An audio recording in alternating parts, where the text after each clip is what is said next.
All right, ladies and gentlemen, welcome back and thank you for the wait, but this is it. Our next elimination game is going to be DarkZero facing off against TSM, who just fell against Space Station Gaming. But before we jump into all that good stuff, just one time I'm going to have to give a big thank you. Predator, they sent me this beautiful laptop. I've been using it all weekend long. You see the notes, it's amazing. I have a 2080, is overclocked, it's incredible. But Jesse, yours is like 10 times better than mine. I'm kind of jealous. Kind of want to steal it from mine's you. a beast. Runs spreadsheets like a dream. It runs Siege like a dream. You know, this thing can do anything that I ask of it. So I love. I've got something different. Y'all got sent Predators. This is one of my favorite Arnold Schwarzenegger movies. It's called Predator. It actually comes with the line "Get to the chopper." You couldn't even get the actual like DVD or something. It's, no, again, I just had to print things. All I have is that. What? I don't know. Come on, virtual studio that we're working in, man. Look at that. It's beautiful. Look at his muscles. All right, Look at his muscles. Okay, and those muscles are almost about as big as the amount of performance that you can get out of those Predator laptops. Why don't you tell them more about those laptops, gentlemen? No, it's pretty incredible. But to jump into the matchups, it's going to be TSM versus DarkZero. Like I said, now this one will determine who will face off against Space Station Gaming in the finals. Now, either team is going to be a rematch for them. But let's jump into TSM as we break down what's been going on. And Jesse, when it comes to this roster, man, I mean, they started just slow. We really didn't expect that against Space Station Gaming. And it seemed like they fell flat when it mattered most. And that's been the biggest critique when it came to this team whenever it comes to just making it all the way, right?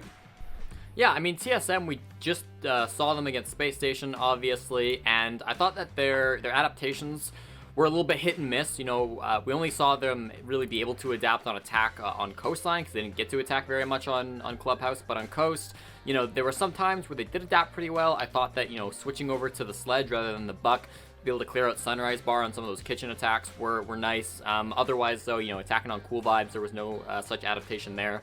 But the big problem is, like, even if your adaptation is great, to get to a point where you need to adapt, you have to lose some rounds. And so they're just not winning any of these initial attacking rounds. That identification of the setups, you know, during the droning phase and during these early parts of the round isn't happening. If they can adapt, it happens after they've already lost the bomb site. So, I mean, I want to see them being able to address that a little bit more, whether that means better droning, whether that means better communication, or just better planning. We'll have to see, but that's what I'm looking for in their match against DarkZero. All right, now Jacob, I want you to be honest with me. When we watch this team, it's not just Bolo. There's other significant players on this roster that makes the biggest difference, right? I mean, we talk about Merc, and his role as entry is so incredible for this roster, but him, players like Gio and Chala, who do you think really needs to stand out, and who's going to be the player to watch for you to kick it up a notch against DarkZero? I mean, I think Jesse probably said it best, like, before we kick this one off. It might come down to the people that we haven't seen really be shining stars, with the exception of Gio. He had a lot of standout performances in moments when you didn't really expect it in that last series. And as you noticed, it was today in that previous series. He was 10 and 16. However, Jesse, why was he so impactful in that last series? I mean, I thought the couple of rounds where TSM were able to get over over Space Station were largely because of Geo. That first round on Coastline was largely the fact that Geo was able to deny the plant playing on Mira, and then that second time that they got the first round on Clubhouse, their very first win, was also largely due to Geo. He had a great roam on Jaeger. So I feel like the rounds that TSM are winning are often coming off of the back of Geo, and that's just not something we're seeing from the other players on TSM today. And I love it when Gio goes off on the screen. But let's talk about DarkZero, the August NA Major Champs. That team put on a spectacular performance to dominate the competition. And to be quite honest, it wasn't even close. Hot and Cold was the MVP. You saw Hyper, Skies, everyone go off, especially Mint. But right now, they're on the way to face elimination, but they can repeat to go back to the finals back to back here with our majors. But the win being on land is significant in many ways. Isn't that right, Jacob? It really, really is. It's not just because it's like the peak form of Siege, and sorry, there's a reason why we keep on saying it is literally the best way to play Siege. It means you can hold more Wrangles. It means you're not worried about the very, very split-second minuscule reaction timing that makes such a difference online. And the team like DarkZero, with the laser precision that they are not able to just execute their strategies, but also have their aim be on point, means it is only helping these guys excel. And we saw that nowhere better than with Hyper yesterday. We talked about him a lot lot because we didn't know how he was going to perform with not being able to practice leading into this one, but he still stepped into a major role and pushed DZ all the way through that series against OXG, even in the series against DarkZero. But look at what he pulled out. 78 average cost with a 31-17 record. My doubts about him were absolutely out the window after that last series last night. Almost a 2.0 KD differential. That is that's insane, Jesse. And Jesse, in order for DarkZero to really thrive, I mean, you can't just count on pretty stats like this. It has to. Well, you go ahead and you tell everybody what you think DarkZero needs to do to improve against TSM. Right. Yeah, I mean, I took a look back at their match against Space Station. That was their opening game, the one that they lost. And it was a close one. They could have won it, but I think one big thing that I noticed was they were having a little bit of trouble, pinning down that roam, both from Faults and Rampy, that SSG were bringing out. And so I'd like to see a little bit better flank watch come in from DarkZero. Usually that's more Eclipse's role, but we saw some Nomad being picked up by other players, such as Hot and Cold, on maps like Coastline, which is relatively normal for them. So I'm hoping that we see a little bit more of an evolution of that. Even on that final map, we saw some Jackal being brought in by Eclipse, and then he swapped off of it a couple of rounds in. And I think keeping up those, those roam clearing operators like Jackal and Nomad could really be a boost to DarkZero to try to pin those down if they see the same problems that they saw against Space Station. Now, Jesse, I'm gonna have to ask you, because you're pretty much, the big brain at the desk. Who is more at stake for the biggest L here if they lose? Like, which team has to win this and cannot lose at all? Because DarkZero has a lot riding here, but for TSM, I feel like it's about time they finally get there, right? Yeah, I think for TSM, there's probably a little bit more pressure on them because they just had a really poor showing against Space Station. If they come into this and they have a similar story, you're kind of looking at TSM like, are they really that good of a team? Because even in our first day, they beat Oxygen, which I'm not gonna say is an easy feat, but I think Oxygen are pretty solidly below our other three teams. They pretty consistently finish fourth, and so if TSM are only really able to beat Oxygen and then lose this hard to the other top two teams, it's pretty hard to make the argument that TSM are a top two or even the best team in the world if they can't even get more than a couple of rounds against the Titans of North America. Jacob, do you agree, man? Because me personally, I think DarkZero going to the finals now, like, it just cements just how good they are. But I don't know, them losing, I feel like, they've gone through so much, especially with Hyper's health. They didn't have the practice. They haven't been there all the way, but excuses aside, do you agree with Jesse?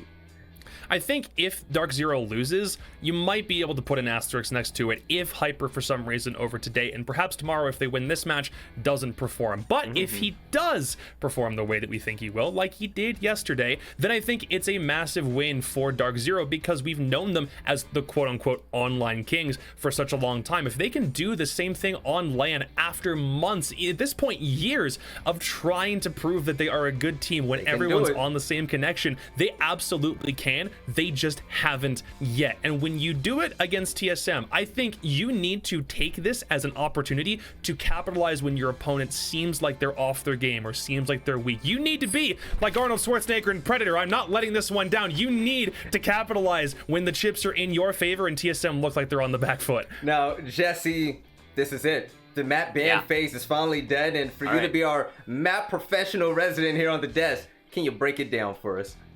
I sure can. There's a lot of history between these two teams, DarkZero and TSM. They've played on every map so far. Let's get into this Consulate, the first pick from DarkZero. I predicted that this one might come in. DarkZero have won it twice now, but it is a good map for TSM. That means won twice against TSM. Both relatively strong, 7-4, 7-4. Then we get Villa from TSM. This is another one I thought we might see. This one was played once between these two teams back in stage 1. Did go DarkZero, but it went 15 rounds, 8-7, so that one should be a barn burner. And then Cafe Dostoevsky should be a fun one. This was played last major between these two teams. It was a 7-4, again favoring DarkZero, but I don't know. I think that TSM could have some tricks up their sleeves here. All right, so Jacob, Jesse, this is it. You guys are tied. This is the last time one of you can take the lead when it comes to predictions. So Jacob, man, I'm gonna start with you. Say it with your chest. Who do you think is gonna win and go to the championship game against Space Station Gaming? There's a YouTube video that I put out just the other day where I said TSM was probably gonna win the whole thing, But after their performance against SSG, I'm a little bit concerned that DarkZero are absolutely the team that's going to capitalize when they know that TSM is not doing great. And when we saw Cafe come up as the decider, I swear I know TSM is good on Cafe, but if we have to go to a map 3, I don't believe there's a chance. That is the best map, hands down, for DarkZero. They've got the most wins on it, and I really, really do believe that TSM had an opportunity, and it just might already be slipping away from them. I think this is a DZ win. All right, Jesse, is it slipping away from TSM, or do they have a chance? I think they got it, man. You know, I love to go against Jacob and prove him wrong, but with what we just saw from TSM and how the bans go, and just historically, the fact that DarkZero pretty consistently, hi Jacob, beat out TSM, I've got to go DarkZero as well. They're just they're such a strong team, and yeah, they've got a lot of disadvantages coming into this tournament. You know, we've talked about Hyper nonstop, but he seems on fire. I've got to go for DarkZero in this one. They shouldn't be able to make it to the grand finals. All right, so let me play devil's advocate for a second, and Jesse, this is going to be pointed towards you. Now, both of you chose DarkZero to just take it to the finals because TSM looked pretty slow, but both of these teams aren't perfect. What does DarkZero have to specifically excel at against TSM when it comes to getting this big W, especially on the first map? Right, I think it's going to be controlling the momentum of the game is going to be a big thing. We saw this a couple of times last playday when we saw DarkZero play their 2 best-of-3s. Both had maps where they really started to lose control and things started to slip for them. There was a 7-1 game that they lost against Space Station, their first best-of-3, and then I believe there was a map against Oxygen where they lost 5 or 6 in a row right at the end to throw away a huge lead. And so DarkZero needs to make sure that doesn't happen again. TSM can also be a really momentum-based team. If you get Bolo going, Merc going, any of the players on that team can really start to spiral out of control and just slam you on every single round. So DarkZero have got to keep their heads in the games, make sure it doesn't slip from them. If this, if their focus goes, if they start to get a little bit too cold, this could slip away. Oh boy, all right, the players are almost ready. So before I toss it over to the casters, first I have to say a few words. I want to ask you guys, once again, make sure you follow the socials. I want to make sure you're all up to date. You're not lost with what's going on in the Rainbow Six Siege universe. And Jacob, before I throw this out there, any last thoughts before these two teams head straight to the gauntlet? We saw that Twitter post earlier calling you an alternate universe Hugh Hefner. I think at this point, because of the social bug, you now have to be the alternate universe Bernie Sanders at this stage, Phil. You're just accept the title, man. You could be any other person in any other universe and you kill it every time. All right, so ladies and gentlemen, this is it. The winner of this game is going to face off against Space Station Gaming in the finals. I'm hype. I hope you're all excited at home. But here it is, DarkZero versus TSM. I was going to say Kicks and Parker, Blue and Stokes, take it away. All right, thank you very much, Veli. Ladies and gentlemen, it is time for the penultimate matchup of this tournament now. These two teams have been battling over the past day or so now and have worked their way here to the lower bracket finals, but only one of them is going to be able to move on to challenge the current world champions in the match tomorrow. Is it going to be the current major champions in DarkZero, or will we have a new challenger once again? The form of TSM, who came so close the last time but was unable to perform at those final matches against DarkZero themselves. Now they have a chance for revenge back from August and a chance to make their own mark, possibly against SSG. Stokes, what do you make of this matchup? Well, there's a lot on the docket for today between these two teams. As you said, at SSG firing all the way to the end of the line, making it through winner's bracket. They haven't done that in quite some time, all the way since back in February, where we saw them lift that hammer. Now, it's on the line once again for them. They're going through on winners. They're going to have that map advantage tomorrow. We just have to figure out which one of these teams can sneak past the other to meet them in the finals. But as you said, DarkZero and TSM, there's a lot of going back and forth in between these two. For me personally, though, this weighs on the shoulders of TSM, especially after what we just saw in that last matchup. Definitely going to be the case. We've got our community poll question as usual. We would like to know if you think Bolo is going to come back in TSM's second match of the day, or if we'll see Hyper frag out as he was doing yesterday. Going over to our social, specifically our Twitter at R6esportsNA, and submit your vote. The poll should already be out and about, and we'll have the results on the analysis desk a little bit later on in the show, and a little bit of discussion about whether you guys were right or not. Stokes, what do you think here? Hyper or Bolo, who's going to be the star of the show in this match? I'm gonna have to give it to Hyper here. He is not slowed down at all. I mean, everyone was making the memes about the flu game yesterday, Michael Jordan, all those things going on, but you gotta respect what he's done here at this LAN so far. Even if they go out today, this is still one of the best LANs that we've seen Hyper play in, and I think that honestly bodes well for his career. I mean, he's been so dominant for so long. Even after a hospital visit, not practicing for 10 days, he jumps back into the roster and just starts to dominate, just like it used to be. Yeah, it was a tweet from Bacon that described the whole situation there. Very impressive stuff to be able to rebound in such a way. And now the question is if he's going to be able to carry that through into today's matchup. There's a lot of other players that we can talk about here as well, specifically when it comes to TSM. There's a lot of unique personalities on this roster that we've seen both in the past and in recent times. A massive capability to frag out and make these impressive plays when the need arises. Merc being one of those players that comes to mind, who we were actually talking about while the last match was going on, about how we've been looking to see this player try to recover a little bit in recent months and come back to the best form, at least that I've seen from him, which was back in the middle of 2019. Similarly, even just when he first got onto this roster, Chala was bringing out some amazing stuff. To be fair, that was during the online stages, of course, back in stage number 1. So we'll have to see how well that translates to LAN. But again, we have the obvious standout here in Bolo. And it doesn't even end there. You've got Gio, who I think is one of the most clutch players in North America. Again, looking back at some really impressive stuff that we saw in the middle and towards the end of 2019. To cite that example, there's a lot to build up here. It's just about whether the leadership of this team is going to be able to bring it all together now that they're going up against the Titans within the region. And I think that's what really matters, especially for Gio's case. TSM have been able to utilize him for so long at this point. His last roster being Evil Geniuses, which seems like forever ago at this point. That's all the way back at the Raleigh Majors. So that's practically a time machine in esports time. So this man's long-time success with TSM, you know, working with the roster, building them up, and especially the success that he's found working alongside Achieved has made this roster stand out. And it's been so amazing to see how successful they can possibly be through many iterations of this TSM roster. And TSM is probably going to get a lot of comfortability on at least one of the maps in the pool, as I've seen these players specifically have amazing performances on it. Even if it's been in the past, we know that that possibility is there. That map is going to be Villa, which is map 2 in the pool for this series here.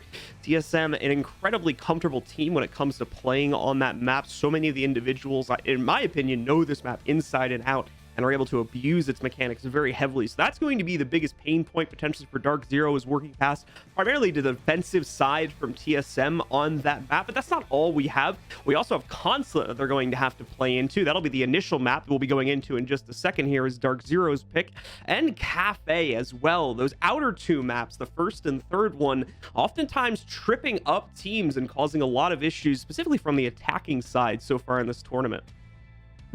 And just to update you all on the situation, it is not John and I holding up the game. I just want to let you all know that we don't hit the S button, but we're still waiting on some people to get into the lobby. TSM just had to run to a quick bathroom break real quick. They'll be back and they'll be ready for blood up against DarkZero here in just a minute. But while we're on the topic of these maps, as you said, Consulate's a map that a lot of pros can abuse highly, and we saw DarkZero attempt to do that yesterday up against Oxygen, but it seemed that the abuse was going the complete opposite direction. I think that that might be where we run into some problems here between these two squads. TSM plays a very similar style to OXG. Obviously, there's going to be some differences. Well, exactly what you would expect. You know, Laxing's not on this team. You don't have some of the, you know, different play styles and what Oxygen really brings to the table. TSM, I feel like, is a lot more clean cut in what they're doing as opposed to what Oxygen does. But again, that's just, you know, applying that aggression to Consulate. Can DarkZero handle that when they are on the offense? That's the big question for me. Yeah, that's really the big question for TSM as well here. You had brought it up. I'm just going to bring it up one more time and describe it a bit more in depth here, is whether TSM is willing to move away from their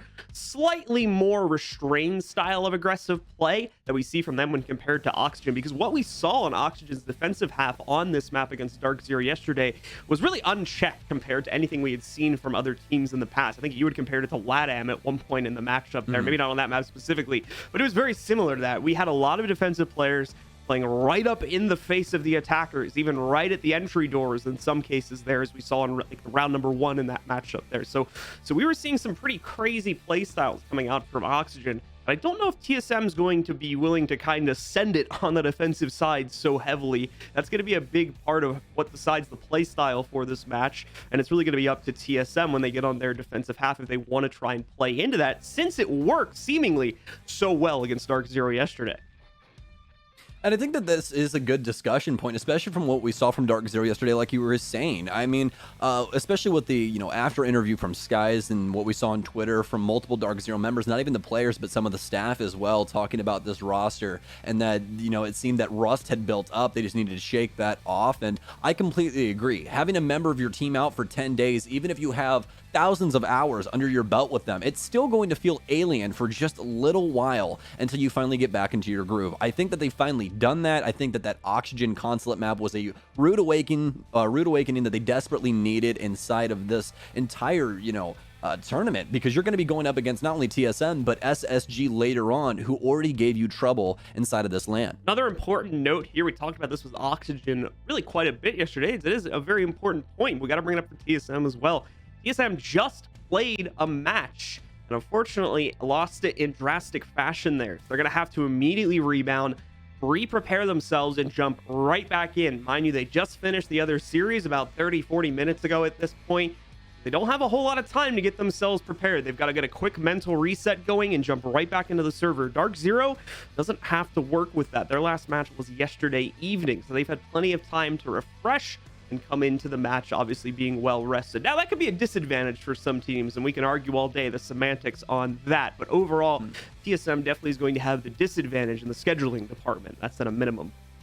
Well, it's even more than that. I think I would want to, quarantine inside of the DarkZero mansion than rather anywhere else. I mean, did you see that pool? The thing is amazing. I want to lay out there. I'm telling you that right now. But I think that DarkZero inside of this matchup definitely has the edge. I think that we've kind of exemplified that issue. It's all on TSM to bring this to the forefront and solve these problems that we've seen throughout the day already. I mean, highlighting inside of that Clubhouse series, we really just saw TSM get bullied on all fronts. We heard Intero talking a lot about the kill differential in between TSM and SSG, and it was by quite a large margin. Rampy and Fultz just simply running away with it. I even tweeted earlier, Fultz top 5 on LAN. The guy has been lighting up every single scoreboard you can possibly look at when it comes to rating, KD, everything. Him and Hyper have been having fantastic lands to both of those fraggers, and I think that that's going to continue on to tomorrow. So it's a lot of things to consider when looking at this for TSM. We have another, extremely competent fragger, one of the best in the entire world that they have to deal with. Can TSM shut them down? That is going to be the question here. And an even more important note, too, is the fact that you still have that match coming up against SSG, who's really been on form in this tournament, and they're going to have an advantage over you, more likely by one map, in the next series here. So you have to be careful with what you show here. You may still potentially have to hide some things and save it for the final. Obviously, if teams are at the risk of losing the whole series, right, they're going to bring out everything they can, but that'll be a massive negative, and that you'll pull up the card out of your sleeve and potentially not have it available for the finals, as SSG would have already seen it at that point. So this is going to be a very, very stressful series. Like we said, the last time these two teams clashed at a major was in the finals of the previous major, where DarkZero won it handily in 3-0 fashion. So TSM is definitely looking for some revenge. We're going to have to see if they'll be able to get it. We are just waiting on DarkZero to ready up. That is the cause of delay at this point, so we apologize, folks, for a little bit of a longer wait than usual here to get into the match, but we are ready to jump in here as soon as these teams have readied up. We'll be getting started with Consulate and the rest of the series to follow suit shortly afterwards.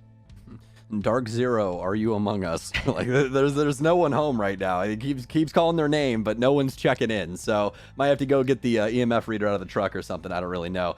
But we really want to get into Consulate here, folks. It'll happen just soon enough, but DarkZero want to make sure that they go over that script, check it twice. They don't want to miss any of these lyrics throughout all of this. So it's going to be a lot of fun. I think that we've talked about most of these topics. I mean, the thing that I'm most excited for inside of this series is definitely the map pool and what it has to offer. We're starting off strong with Consulate once again, and then transitioning immediately into Villa and Cafe. So things are going to go from a very aggressive map where you can get crazy aggro on the defense to more calculated and more well thought out planning in the side of, Villa as well as Cafe, which we've said time and time again, that's where iron tends to sharpen iron. Your utility usage is checked. We've seen a lot of teams highlighting those my bans recently on both of those maps, and we'll see if that follows suit today, because I definitely think that with these two on the docket, we have a potential to go the full series. I don't see TSM going down without a fight. Yeah, just to give you guys some stats here real quick about what the maps actually look like between these two teams. It's pretty even on our first one here as we head into Consulate. It's a 50% win rate for TSM,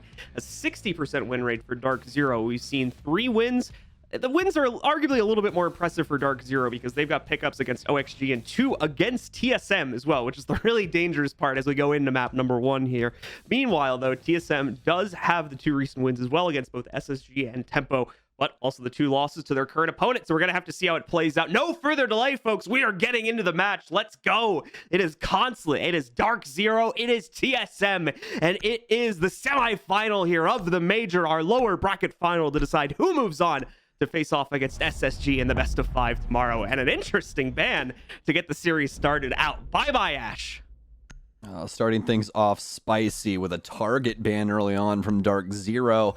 They more than likely saw what TSM was going through earlier, and they just chose to exemplify those issues, trying to abuse them and put TSM even deeper inside of this hole. We'll see if it works out for them, though. We still have a defensive ban to go through for them, but Ying as well as Mira going to be off the board for Consulate. Mira probably the most normal ban that we'll get out of this pool so far here. Everything else, obviously, is a little bit far removed from what we've generally been seeing, but it does make sense when you consider the circumstances, as will this Valkyrie ban. She's been an incredibly popular ban at this tournament. Specifically, I would have to guess that her ban rate compared to stage 1 and stage 2 probably as well of just the normal online division has skyrocketed in comparison. So Valkyrie definitely not going to be seeing a lot of play, and I imagine that will probably be a sticking point, as I've noticed that becoming more and more common even in the online games.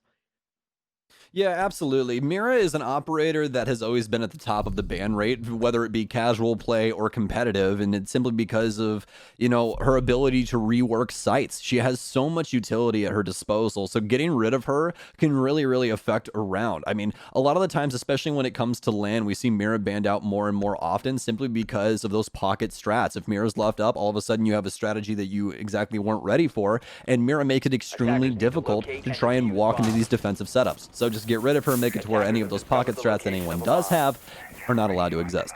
So it's a lobby defense to start out here for DarkZero. Don't imagine we're going to see the very interesting round we got when OXG was on the attack yesterday and we had that rush strat.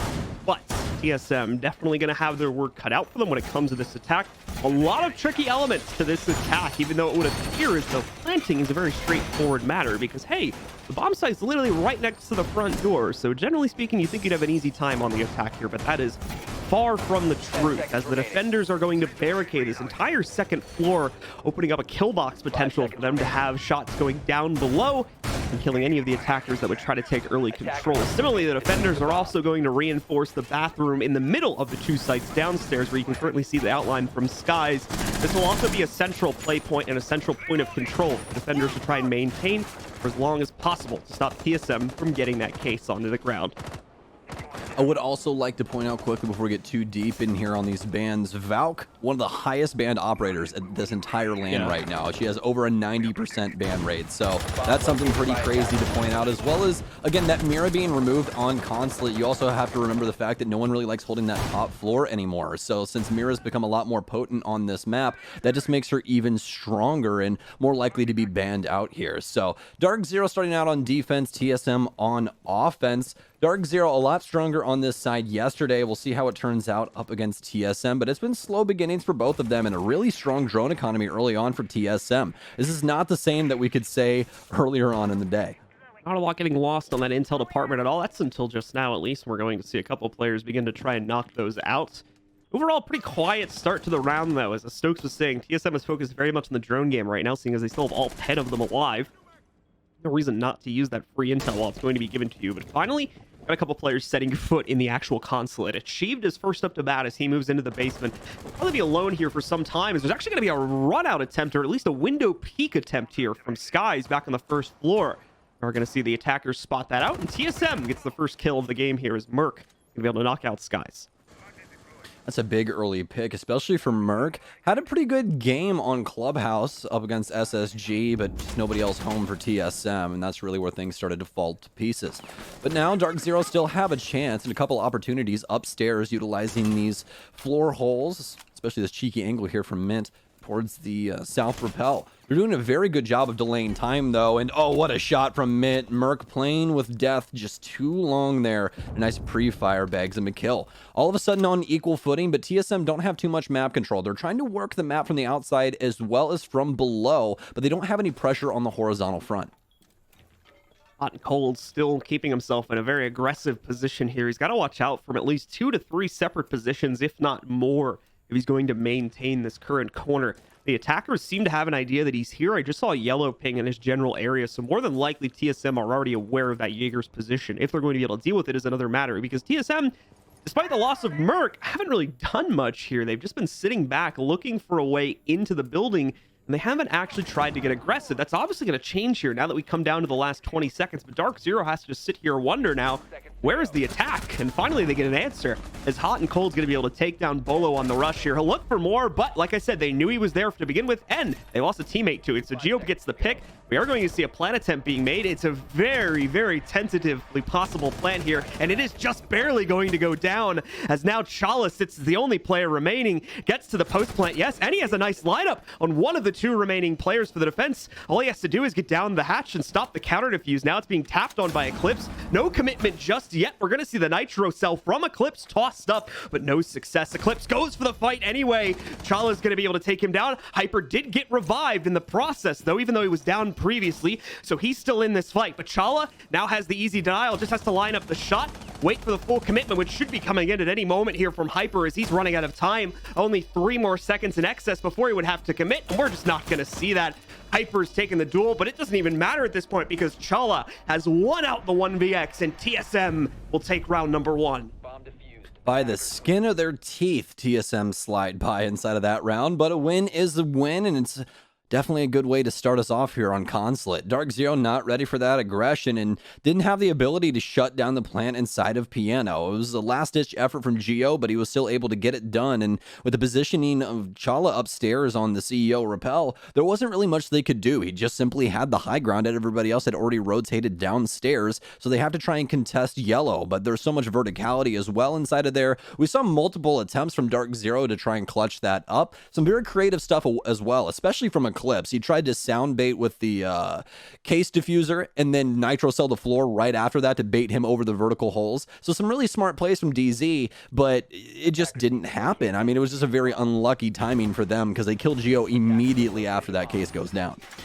So early success for our attackers is going to send the defenders down into the basement where they'll have their next defense here. TSM, the very, very scary attack, but ultimately it works because of the angles they maintain on their chosen site. The defenders who try to swing in and deny the planter don't have the capability to get in there without having to fight an additional player. So as a result of that, they are able to get it down despite the stress on the timer, as well as maintain good post-plant positions even though they were outnumbered there. Beautiful play from the last man alive on TSM in order to clutch that out and give them their opening round. Basement defense is up next here for DarkZero. We do have the Goyo shields in play. Besides that, though, everything looking fairly normal here for a Consulate defense. John, they turned us into Cat Jam. Wait, what? They turned us into Cat Jam. They did it. What do you mean?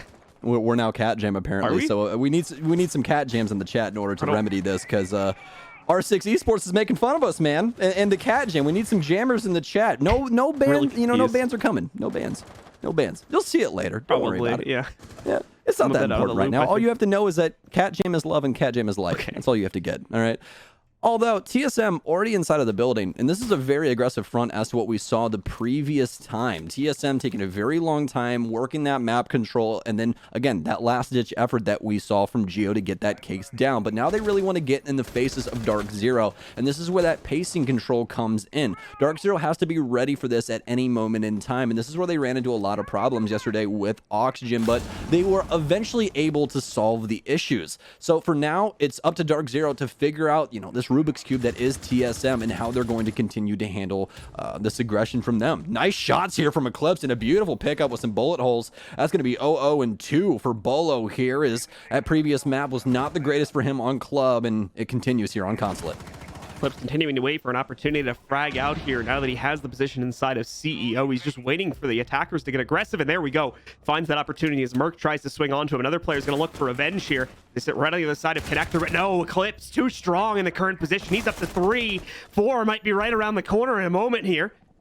There's a very, very hesitant push from Geo here onto the CEO windows. He'll pop it out, but Eclipse is feeling it now. He's going to get aggressive. There's the quad. Only one more away from the ace, and he'll get the opportunity to get it as Chala is right around the corner. Chala will deny the ace, but Hyper is at the top of yellow to stop that round from going anywhere else. Once again, we're going to see a great effort put up there. DZ will take it. What a fantastic teammate, Hyper. Missing on purpose so you can give Eclipse a chance to get the ace. What a nice guy. But either way, ends up picking up the frag, and DarkZero, well, mostly Eclipse and DarkZero, end up winning that last round. What a show of mechanical skill. That was really it. TSM could not outduel Eclipse, and that's exactly why he's on this roster. It doesn't take, the most amount of frags to have an impact, and that's exactly why we have the name Impact Frags. Eclipse wipes up the entire board of TSM and walks away with the round. There's nothing more to it. Even contests the guy on the window. I thought we were going flying for just a second. All right. Oh, speaking of flying. This will be fun. Amaru being brought out here by Merc on probably one of the most window-heavy maps in this game. So when you consider that, and especially when you consider that it's going to be over here in the lobby again, so that the upstairs, at least quite a few of the windows upstairs, will be undefended, there is absolutely room for this operator to work here.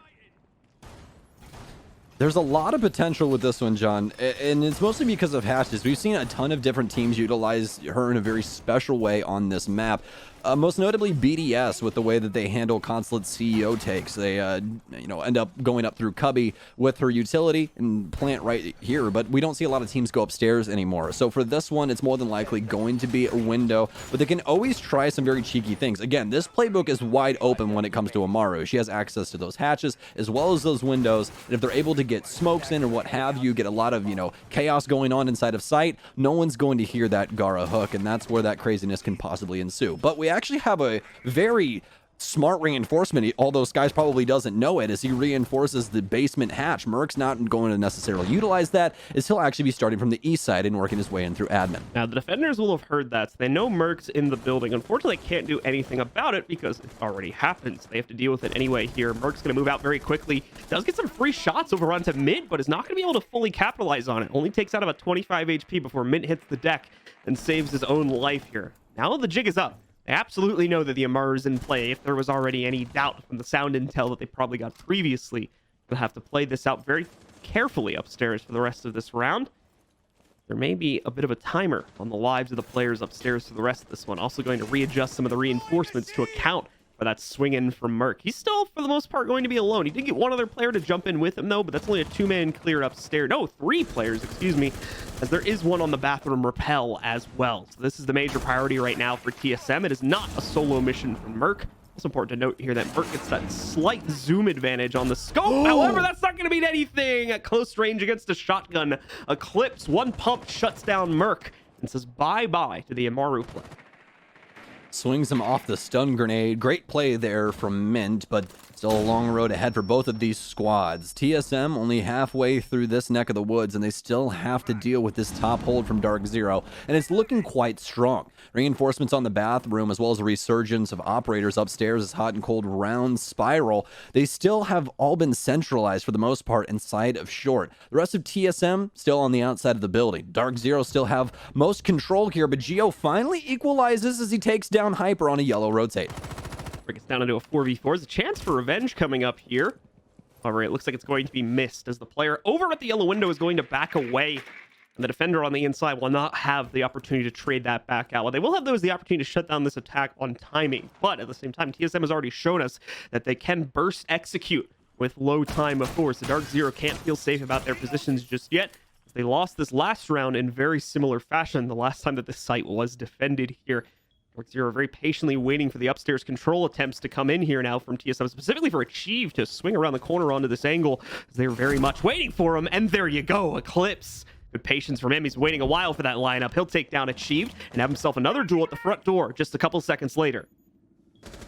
Oh, it could be the pickup from Eclipse, but he looks away at the last second. Doesn't even matter, though. Hot and cold at range takes him down. Bolo looking for his first frag of the game, and he'll get it. Looking for the second, and that's a double for him on the round. Still has a lot more work to do, and he has Chala to assist. Case on Chala as well. He needs to start this plant. Very low HP for Bolo as he's on Overwatch, but missed positions here for DarkZero. Bolo gets one. He pre-fires the other angle. They have drones inside of bench, and Bolo can do it! That's exactly what we expect out of this man. TSM pick up their first round on offense. Pretty sure those were some of the last bullets in his magazine too, if not the last bullets themselves. So really good stuff from Bolo there.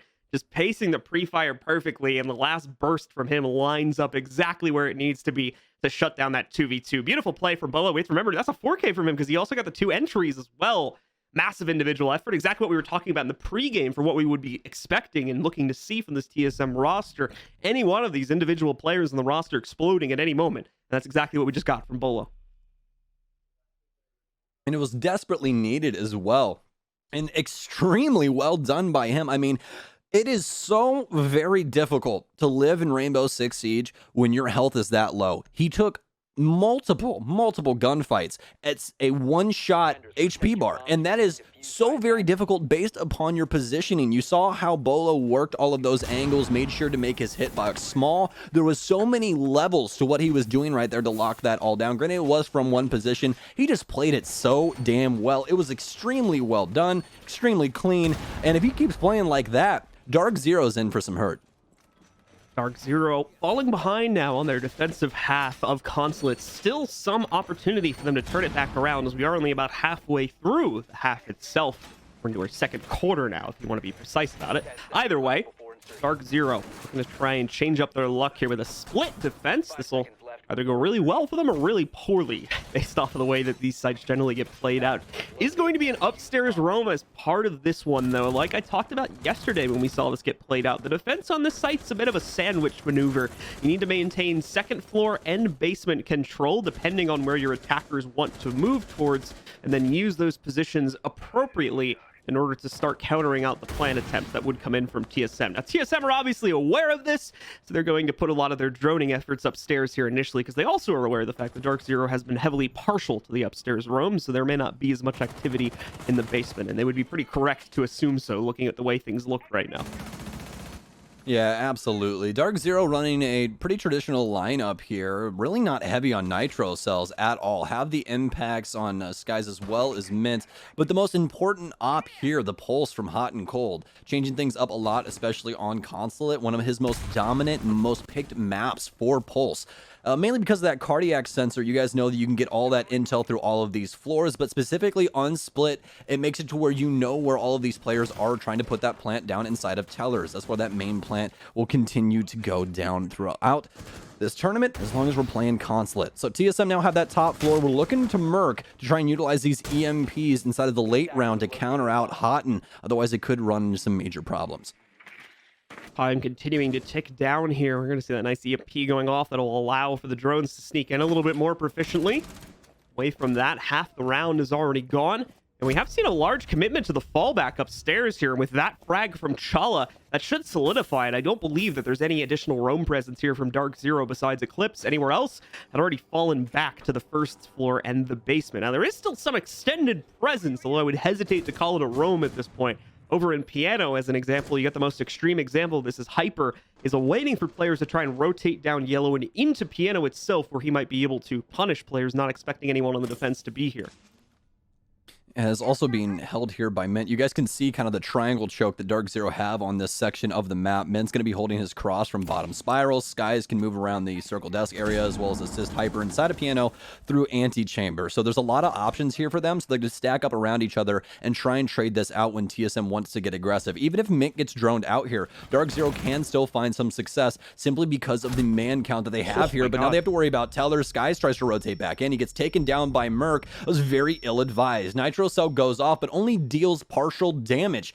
The rest of TSM pretty lit up, but nobody dead just yet. Geo goes for the first plant, but it's a fake. Another explosion goes off. They've also gotten the air jab for Spiral, but oh no, Chala, domination from upstairs. Can he get the last kill? The ARX bodes favor for him, and TSM claim round 4. That's going to be 2 in a row as they sit up on 3-1. Chala making some massive impact from the second floor within that round. Not only does he clear out the remaining roam presence after the initial players that were there had fallen back from DarkZero, but then does a fantastic job maintaining Spiral control and taking out 2 additional players at the end of the round, stopping any rotations to the site that may have potentially interrupted them taking control of it there. So great stuff, great support in the middle of the round. That also translates into a 3K there from Chala. We haven't seen a whole lot of just yet in this tournament, but definitely a good round to pick up from him there. 3-1 lead is now present for TSM as they push ahead. All right, well, we're going to be headed to basement for our very next sites, but inside of that last round, especially Chala, as just said, TSM looking really, really strong, but DarkZero, little bit of a misprediction there on how that round was going to go. They position over inside of the piano's circle desk area and get shut down. TSM handling things in a completely different fashion. They tend to go towards that, front lobby area or the teller's area, Visa office. That's the one that always ends up confusing me on this map, that in admin. I always remember admin, never remember Visa. But either way, end up going down through Visa instead of down yellow and CEO, and that's exactly what DarkZero thought that they were going to do. So when Skies rotates back to site, not only is he caught off guard from Spiral, but all of a sudden there's, everyone in a handbasket inside of Visa office, and that's going to be very difficult for you to try and handle that situation. It's very similar to what happened to, I believe it was Skies as well yesterday with the Dokkaebi inside of the exact same situation. He pushes inside of tellers and there's just 4 defenders there, and you can't necessarily take that many gunfights. All right, so taking a look once again at how the opening attack is going to go for TSM. Well, it's going to go pretty well, as Bolo goes right up on the balcony and immediately deals with one of the 2 roamers upstairs. It's going to be Eclipse, unfortunately, who had a great start to this matchup and has continued to find massive impact, putting him way ahead of any other one of his teammates right now. Still, this round not meant to be. He's going to be taken out pretty quickly by Bolo, who's also been on a hot streak here as of the past few rounds. Hyper is now going to get all the responsibilities of his dead teammate, and a lot of pressure will be on that. More than likely, it looks like he's going to have to call for a fallback pretty quickly, as the team is defending in the basement. So if he can save his own life, if they can preserve the minimal losses and stay at a 4v5, that's going to be highly, highly preferred over potential loss of another 1v1 that would put them down into a 3v5. And that could have some major problems if that does happen here. Very slow beginnings for TSM once again, all except for that pick onto Eclipse. Things not changing up too much for DarkZero, all except for obviously the top frag now being gone, but Hyper can step up to the plate, or any of these members of DarkZero can step up to the plate at any moment in time. I'm still looking to Skies to try and change some things up here. It's been a very slow start for him once again, especially after what we saw from him yesterday. He told himself, hey, I played like absolute trash. I need to pick it up. I'm going to hold him to his own word because I know that's how Skies rolls. Skies needs to step it up right now for this roster. 0, 1, and 3 is not cutting it right now on these Consulate defenses. Hyper going to start us off here for DarkZero, though. Pre-fires through the secondary wall into piano. Doesn't find too much, though. Able to start us off onto Merc. He's been taken down. Quite a bit of damage onto Bolo as well. So DarkZero battling back into round 5. And a drone pause here for TSM as they need to figure out how to handle the Hyper problem. Hyper is locked for the most part in that position, considering the current position of players on TSM. He has no safe way to get out of here, but at the same time, it's also not really a safe opportunity for TSM to kill anybody, as we're going to see. He nearly gets 3 for himself, confirms the second onto Bolo, and knocks out about half the HP from Achieved as well. So great impact coming out from Hyper's position in the bathroom. Now it's up to the rest of TSM here to make up the difference, as they are at an HP disadvantage, even though it's even numbers there.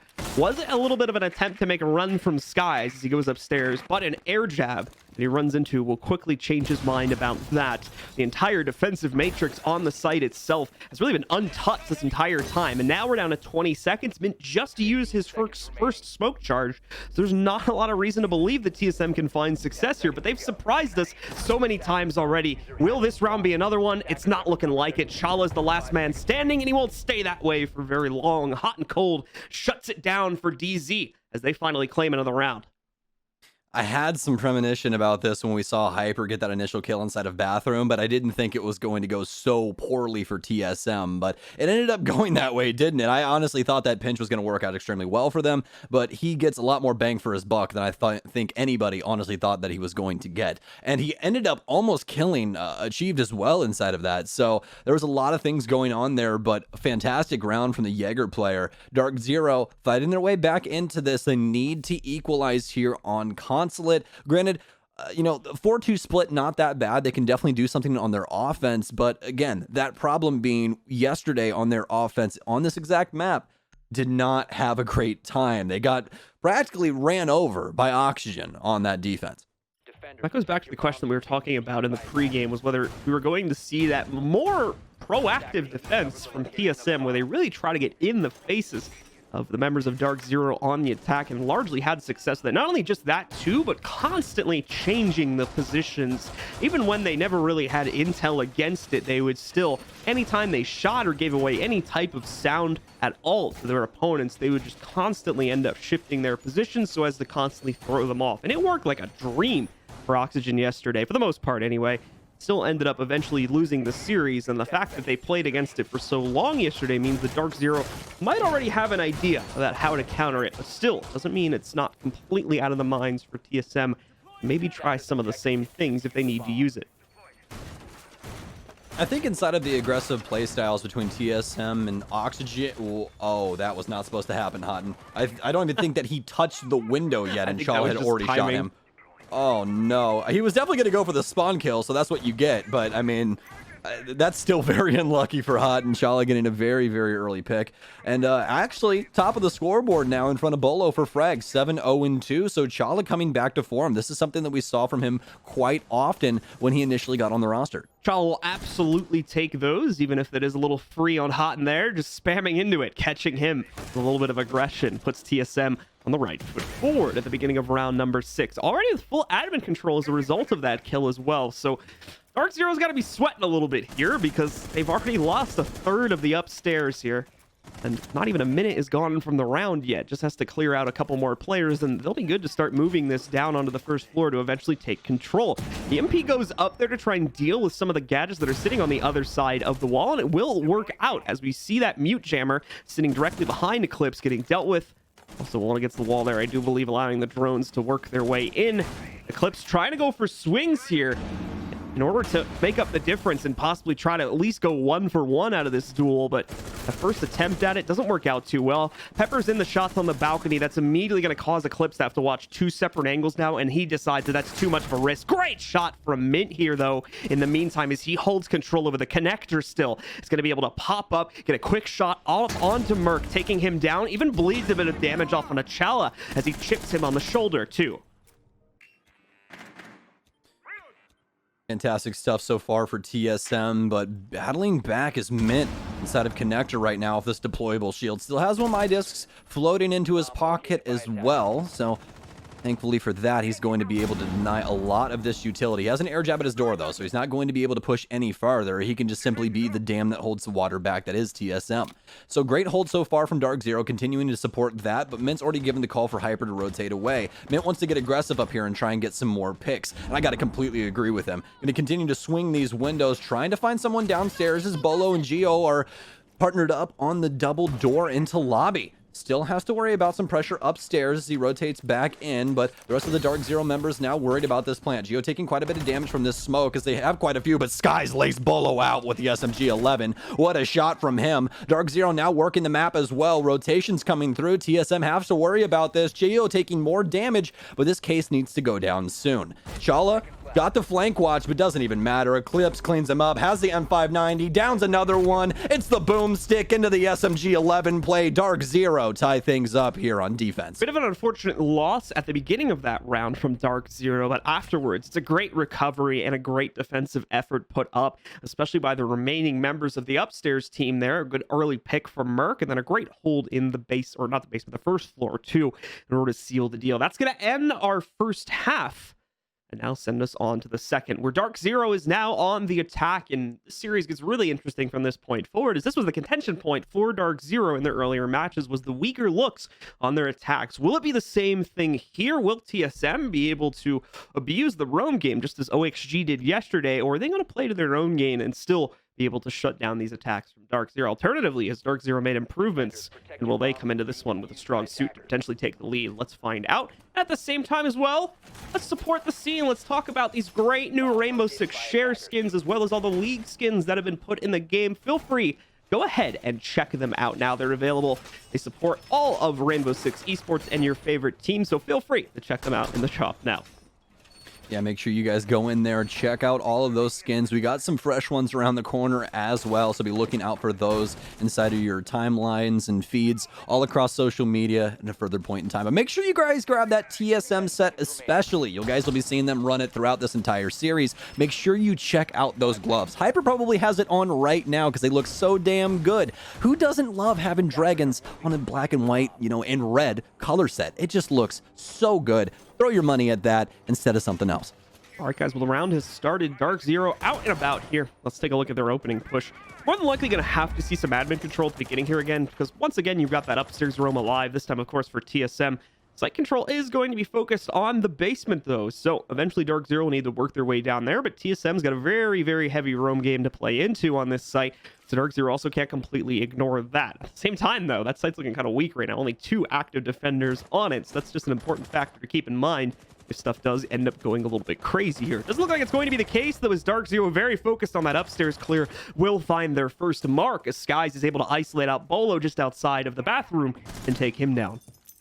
That's a really, really smart play there from Skies. He recognized the lobby hold early on, obviously, from the drones, and figured they'd be playing a very similar setup, and he was absolutely correct. He one-taps the connector window, immediately sees Bolo playing outside bathroom, and gets himself a free frag. So that's just using that big brain to its maximum potential. Now achieved all alone upstairs, more than likely in need of assistance as well. This is a very difficult area to hold down when you can get pressured from long so easily. Bit of patience here from both teams now, as neither one wants to make a mistake. DarkZero's got the advantage. They don't want to lose it. TSM on the back foot here. They want to preserve what's already behind. Achieve, though, potentially in a bad position if he's not careful. There is a player right above him on the skylight. Spotted out again by the drone. And he doesn't even realize that Houghton still maintains skylight control, so he finds the free pick onto Achieve. That will absolutely go untraded. And now there's a 5v3 advantage here for DZ. TSM has to find a way to get back into this. There's only 1 minute and 20 seconds left now for DarkZero to begin their attack. This is really, really hard for TSM. If you guys have noticed, TSM is trying to overstay their welcome, and that's not by, accident. Achieve's trying to exist just a little bit longer because of what we saw yesterday. Skies gets yet another kill on this buck. I mean, it's been a long time since we've seen him play this operator, obviously playing it yesterday, but I mean, he's one of the most potent buck players in the entire world, and it still seems to ring true. But what I was attempting to get towards is that Oxygen's big plays up against DarkZero yesterday were simply just existing and adapting inside of those situations a lot longer than other teams would. A lot of other teams would have fallen back, but they were getting more aggressive and moving into off angles, and that caught DarkZero off guard. DarkZero's offensive takes have been completely different. Skies get that initial pick, they start pushing people back towards yellow stairs, end up getting a nice pick off of that, but with only 30 seconds remaining and TSM down to 2 members, they need to make something happen here inside of this 2v5. Gio's been sandwiched. He has no safe harbor to play towards anymore. He's going to dive below underneath the white truck and see if that serves him better, but ends up going right back to the back of it anyway. Tries to throw the nitro cell up, but it hits the ceiling, so no dice on that one. And very quickly afterwards, we'll see Chala fall as well to mid. That's a flawless round and a very well-deserved one as well from DarkZero. They definitely get started out on the right foot here on their attack, and that's got to be just a little bit scary for TSM, seeing as we are even right now, with DarkZero just now taking the lead. Much better offense from DarkZero, and it seems as though they went back to the drawing board on what they want to bring on this map. If I go back here, I can see what we had for bans on that. If you just give me a second. Going back to Consulate, Hib, Nomad, Mira, and Wamai. So that's probably why we're seeing Eclipse on this Nomad so much right now. That was probably their idea for the lineup originally, but they tried to switch it out to the Dokkaebi, which would force Skies to flex over to that, because more than likely somebody doesn't want to play the Doke, so Skies will play it. So there's a lot of different things that could have went on here, but that Nomad ban more than likely hindered their success yesterday, and it's definitely having its impact now. I mean, obviously DarkZero can hold flanks a lot easier. Skies is on an extremely potent operator for himself. I mean, there's a lot of good things going on here for DZ. A lot to build off of for sure, and a lot to try and push the advantage even further into this map, and hopefully right up to 7 rounds. But for TSM, they also want to try and turn things back around. They also know that it's a very close game right now, and they're also going to double down on this upstairs defense, very much because they kind of have to here. Same site, gonna be the same strategy, and we'll see if the small adjustments that they've made to the upstairs hold are going to work out into their favor or not. Achieved, still being bold with his hold here. Possibly gonna get an angle onto Skies in a second if he continues to maintain the angle, but no, backs away from it. Is just gonna hold normal connector pressure instead, possibly to counter out the repels, which are probably on the way if DarkZero wants to clear upstairs in the same fashion they did in the previous round. Skies initially prioritizing the CEO site, however, the CEO rooms as they would be on this round before starting to move in. And Achieve, he knows he's heard some drone sound, he just can't tell from where. He's going to try to get aggro and hop out, praying that somebody might have been down below preparing to repel, but no dice this time. Nothing to be found from Achieved, and he's actually going to start backing up down Visa as he's heard that door open up too. Well, some damage onto Merc here, and yep, that's the exact problem, John. They've figured it out. They've cracked the Konami code, my friend. DarkZero being extremely patient and waiting for TSM to come to them. TSM can't try and force anything on the outside of the building either. DarkZero being very patient, working their way up, and then utilizing these windows, and that's exactly why we call Consulate Window Simulator. Look at that right there. Back and forth off the windows we go. DarkZero just decimating TSM this entire time. Bolo, the movement comes through. So slick, looking like James Bond 007, but no, it's actually Geo to fall. Bolo still stays alive after some stuff goes on there, but TSM still on the receiving end, and 2v4 now with only half the round gone. The play that we're seeing right there upstairs also gives you some pretty good clarity as to why we've seen second floor defenses fall off quite a bit, because you can very easily lock down rotates just from the windows. Your defenders just don't have a lot of freedom of movement over the course of the round, as we just saw in the roam game on TSM upstairs. Beautiful job from DarkZero on locking all of that down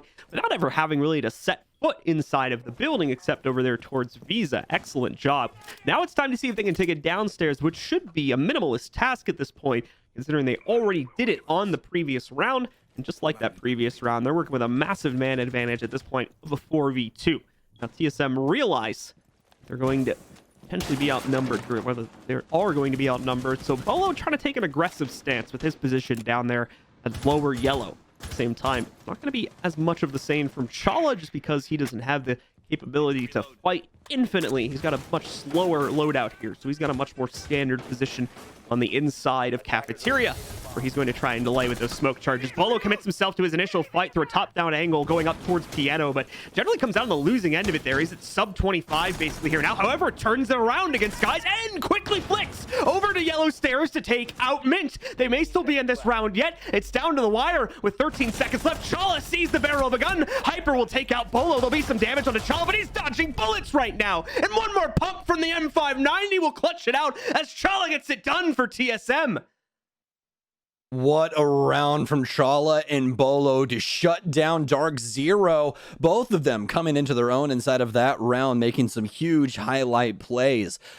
Being capped off by Chala there in that last second, but overall a very strong push for DZ. They seem to have what they needed control of, but simply outplayed and outdueled by TSM, and specifically Bolo taking and winning gunfights time and time again. It's going to be very difficult to try and get onto site if he continues to shoot that way. Again, it seems as though, you know, he's a touch hot and cold right now, but it's the hot rounds to where he, you know, really pops off. He's getting 3, 4Ks, stuff like that. But, you know, that really accounts for those other rounds. He's keeping his team in this.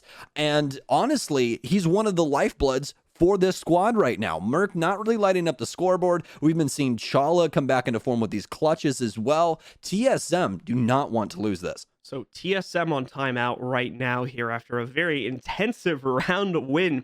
Need to give themselves a moment just to compose what exactly went down right there. That's exactly what they're doing. But the time is up.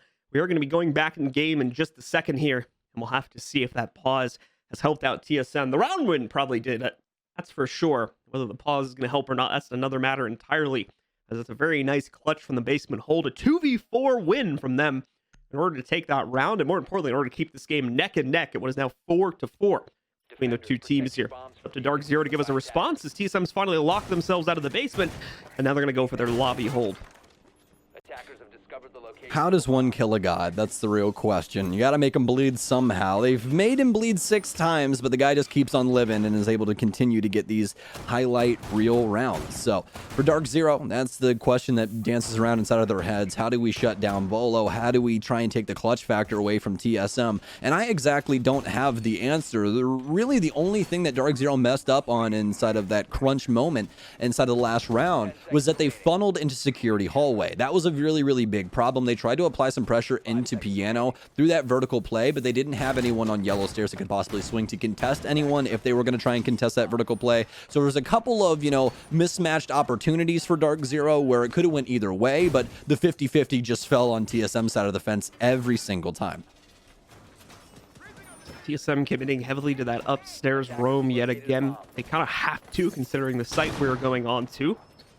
They haven't had the best track record with this. In fact, it's looked really poor of the 2 rounds that have been played out on this half so far. TSM has, generally speaking, been wiped out incredibly quickly by the DarkZero clear game when they've tried to defend upstairs. With it being a focal point of the round, the things may be different, or maybe not, as Hyper is just going to find one for free there, catches Merc roaming by the window, and is going to be able to take him down along with the Alda that would have controlled it.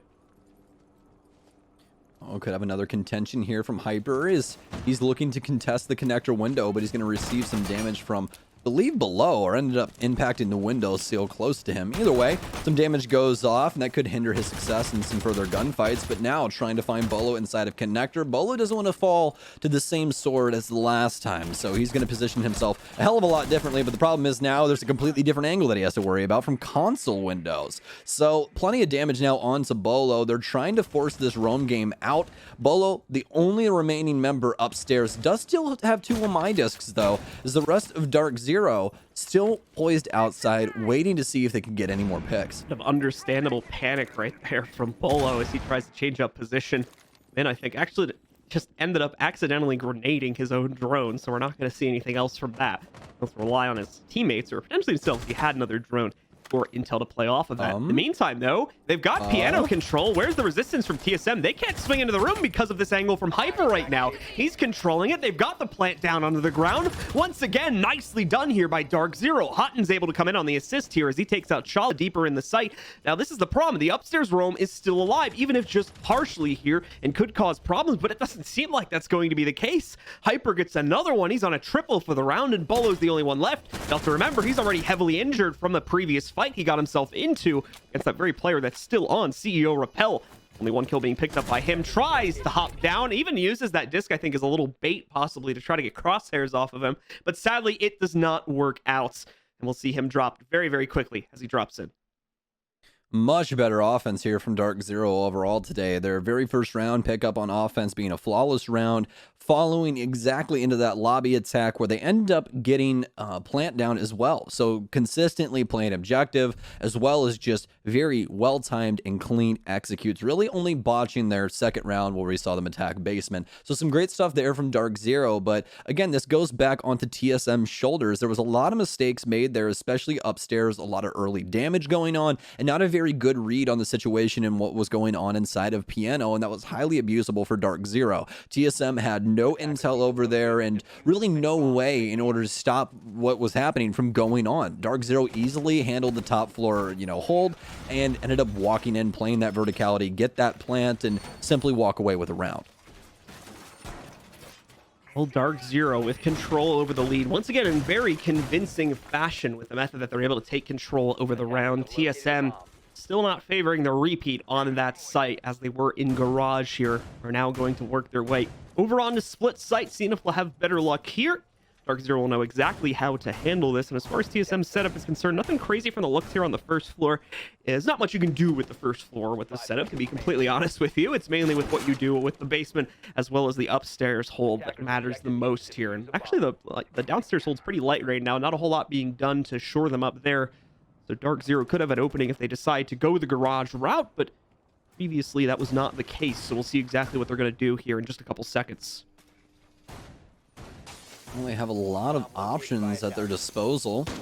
Pretty straightforward setup here from TSM. Exactly what we would expect for the most part, all except for Merc on his vintage operator Vigil, and he's going to start us off right here with an early pick. Still 3, 2, and 8, but obviously impact frags, meaning more than any KD could ever suffice. Tries to go for a very nice shot, but can't eventually get the lineup. Finally does, takes down Mitt, and Bolo on the other end of the map gets a double kill of his own. It seems as though the duo here on TSM is finally back in good business, but Merc gets shut down. Eclipse, AK in hand. Hopefully he's got a couple magazines because he's got a lot of problems that are all inside of his hands. Achieved, Bolo, and Geo all on the board. The biggest problem for him now is actually Achieved, and it's not because of the scoreline. It's simply because of all that intel that he has at his disposal. He will have to pretty much frag it out at this point. He's lost control over the diffuser. Not really much of a hope of getting that back and being able to play the objective in this 1v3. He's got 2 players peeking him. Oh, nearly had the lineup he needed for the second kill too.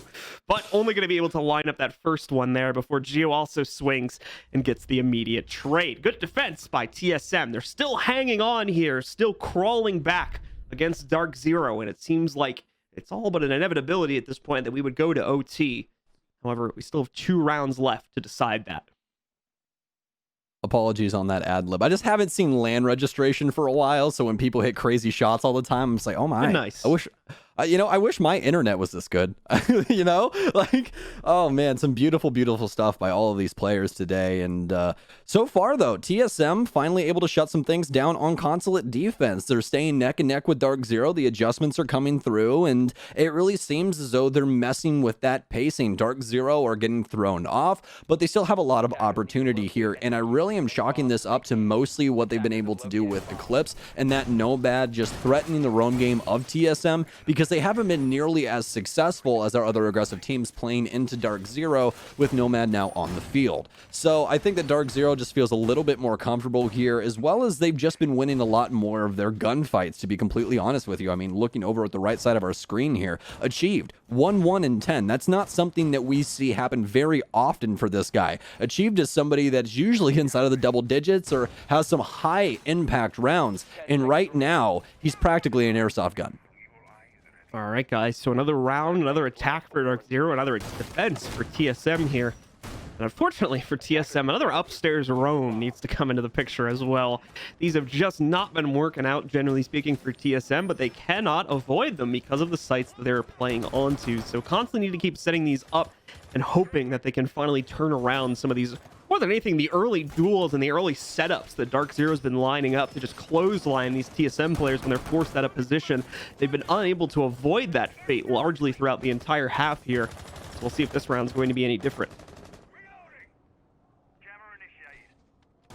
Well, slow beginnings here for DarkZero. Seemingly want this yellow take, though. Hyper already posed on yellow. Skies goes to bathroom. Rest of the squad's main job to hold down connector as well as those windows. Try and get some pressure in up top.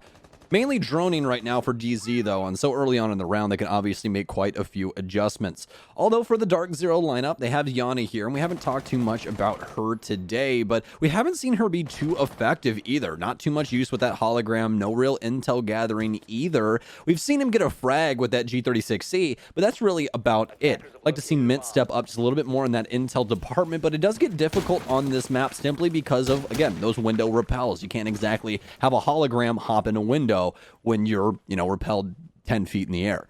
So TSM taking a very passive stance right now, generally not trying to swing into these aggressive takes from DarkZero. They're trying to bring them, or the attackers, I should say, over towards TSM's current positions.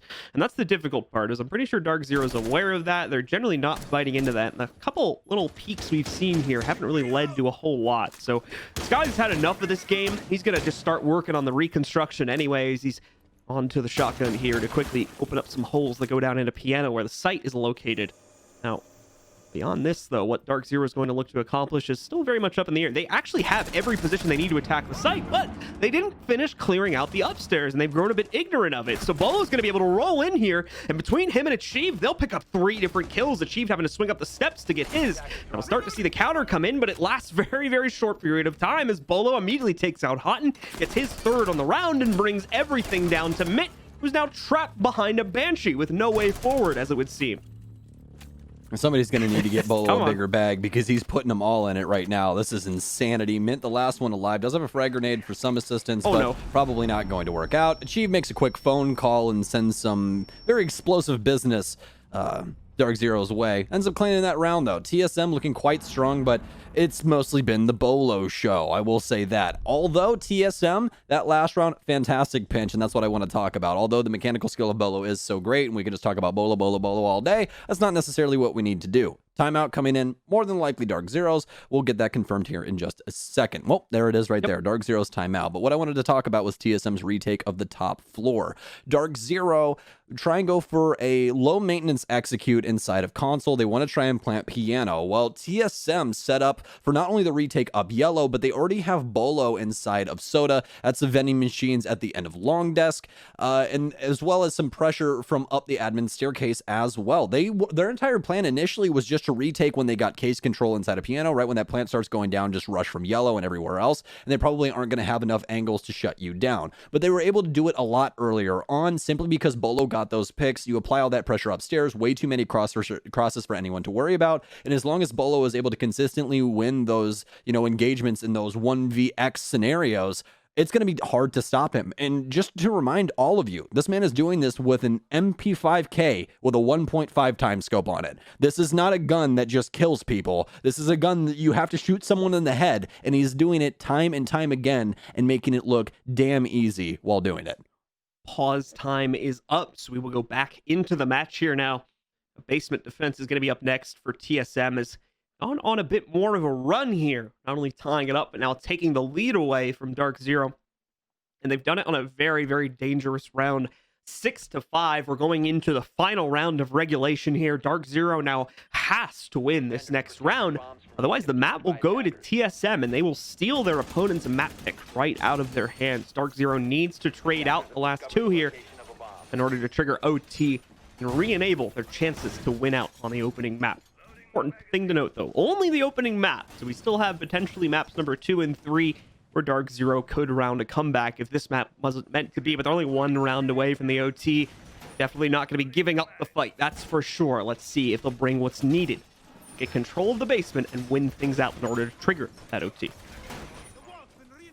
All right, well, as we're waiting to get into this, what could be last round on Consulate, seems as though DarkZero has been hindered by their offense once again. John just teeter-tottering back and forth with TSM. Granted, it's going a lot better than it did up against OXG, but there's still some errors here being made by DZ that we don't necessarily see them make very often. TSM really just bringing out the worst inside of DarkZero and, shining a very bright spotlight on it. So Bolo going to continue to do what he does best, roam and get in the faces of DarkZero, and they're going to have to try and get some form of information on him and pinch him out, but it doesn't seem as though Bolo wants to stick around too long. He'd much rather play downstairs, and honestly, this is a good change of pace, especially from the downstairs position. Bolo has a lot of options to rotate around, as well as the rest of TSM. You could always see someone like, Achieve stepping up to the plate, or anyone really making those rotations. We're just looking more towards Bolo simply because of the other operators in that lineup.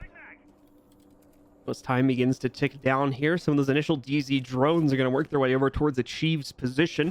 Not going to be too much of a surprise finding him on the inside of there. The reinforced shield will be a little wrinkle that they'll have to deal with, but not anything that's super uncommon when it comes to this defense here. Achieved, of course, has his escape route in the event that he gets pressured too heavily, but the focus is not really there right now for DarkZero. The focus is much more heavily applied to the garage wall. They'll be able to get the right extremity open with very minimal effort here. Other two were still denied at the time of explosion, so going to be some delay before we see attempts made to open those. But considering those are on the side of the drone hole, and just a well-placed grenade can deal with the denial on the other side, shouldn't be too much of a problem to get that one open as well, if that is indeed their goal. Well achieved, along with Chala, playing a very nice bathroom setup, but saw some drones earlier on from Mint. They got some good intel on that, and they're just going to re-drone it really quickly to see if Achieved is still in here, and he most definitely is, and he's got a lot of Wamai discs along with that. All these stun grenades in, and all of these are going to get eaten up. All the stuns in the world can't save Achieved as Hyper apparently hits him in the shoulder. Achieved allowed to survive through that situation, immediately tries to sprint through kitchen as TSM still up at a man count of 5. Under a minute now, though, for DarkZero. They've already gotten panel 1. They just need to start working their way into this garage to try and get this case plant down. Sky's looking for these picks downstairs now, going to down Merc as he was still playing very aggressively up into the carport. Hot and Cold now getting the left-hand side panel as things are looking very strong right now for ZZ. Good lead on this. Still have to worry about the man playing at the back of white, but still have some skeleton keys upstairs to handle that. Full right to initiate now enabled here for DarkZero. Geo trying to chuck out a Nitro and pre-place it for the players running around upstairs, but it'll be shot by someone at the breach, so never mind on that one. Meantime, Bolo's been waiting for an opportunity to strike on that back end for pretty much the entire round. He finally gets it there as he takes a bit of damage, but unfortunately doesn't look like he was able to return much. Hyper, in the meantime, strikes the first entry as they're trying to move into the actual site. They'll find the player hiding behind white, or will they? Geo comes out on top of the fight, over Hot and Cold. Eclipse as well. He's going to be able to get that pickup. Hyper is trying to go for a plant, but Chal is swinging out now. And no, TSM is going to win this one out along with the map here as they're able to deny the plant at the final moments. What a move there from Geo. DarkZero out of intel and decides to lay in a very rat-tastic area of the map. Right next to White Van, had some very good plays underneath that. Just some very bright stuff from TSM. And honestly, one of the best maps that we've seen from them on this LAN. I mean, it was some slow beginnings, and obviously the scoreboard was a little top-heavy, but a win is a win. Chala and Bolo stepping up to the plate when they were needed most, dragging TSM essentially across this finish line. But it's not over just yet. We still have another map in front of us. Anyone else can step up to the plate as well. The rest of TSM having their moments I'd still like to see achieved out of this entire lineup. Really shine bright inside of this next game. Well, TSM certainly seem hungry for revenge after they lost the last major final to their opponents here, DC. And they're already halfway towards that revenge, having won map number 1. Will they be able to take their own map pick on Villa? Well, we're going to find out very soon, folks. A quick break followed by an analysis segment, and then we're coming right back at you with map number 2. Stick with it. We'll be back with more of the major in just a sec.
Nice shot for me! Perfect!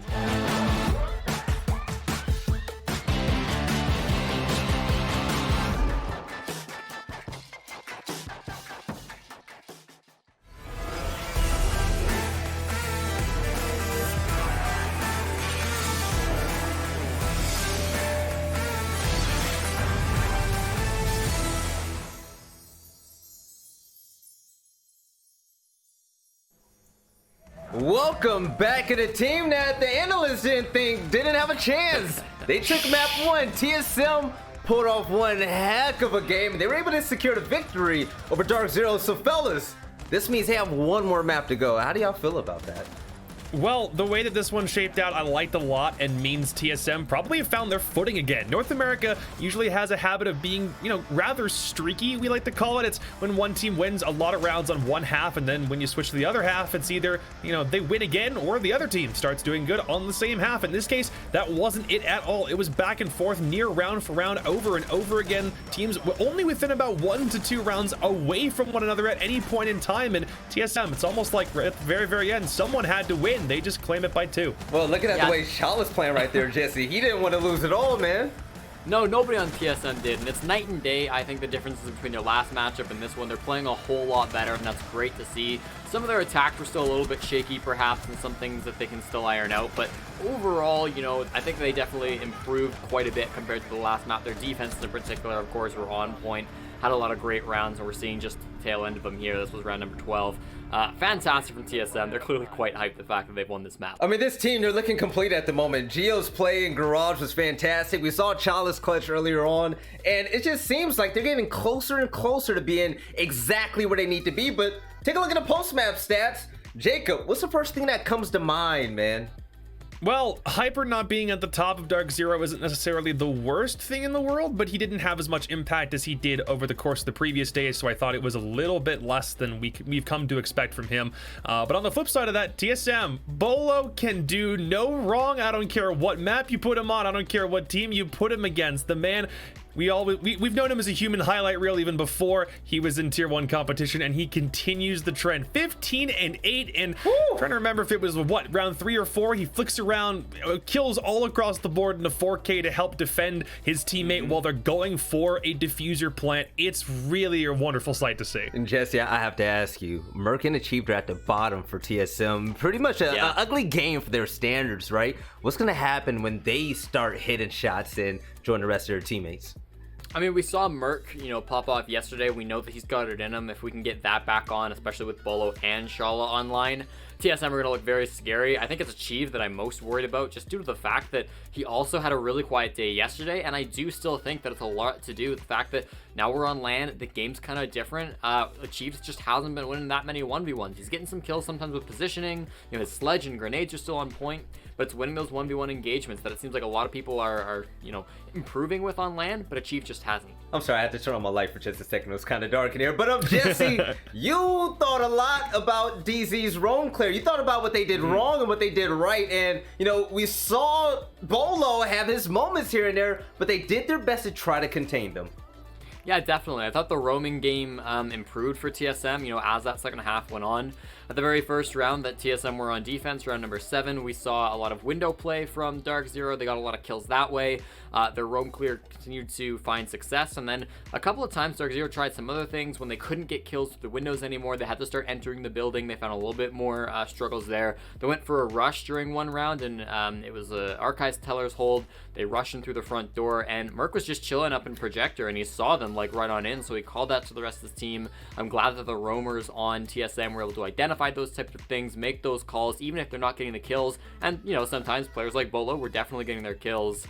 They were communicating with the rest of the team what was going on. They were making sure they still had impact on the round, and that's really important to see. So I'm glad that TSM were able to find impact throughout the roamers, at least in the last half of that map. Now, Jacob, give me your best hype piece right now. TSM one map away from being in the finals, and they can redeem themselves from SI, the August in a major, and by doing that right now, by winning map number 2, they could be facing up against Space Station to win that trophy.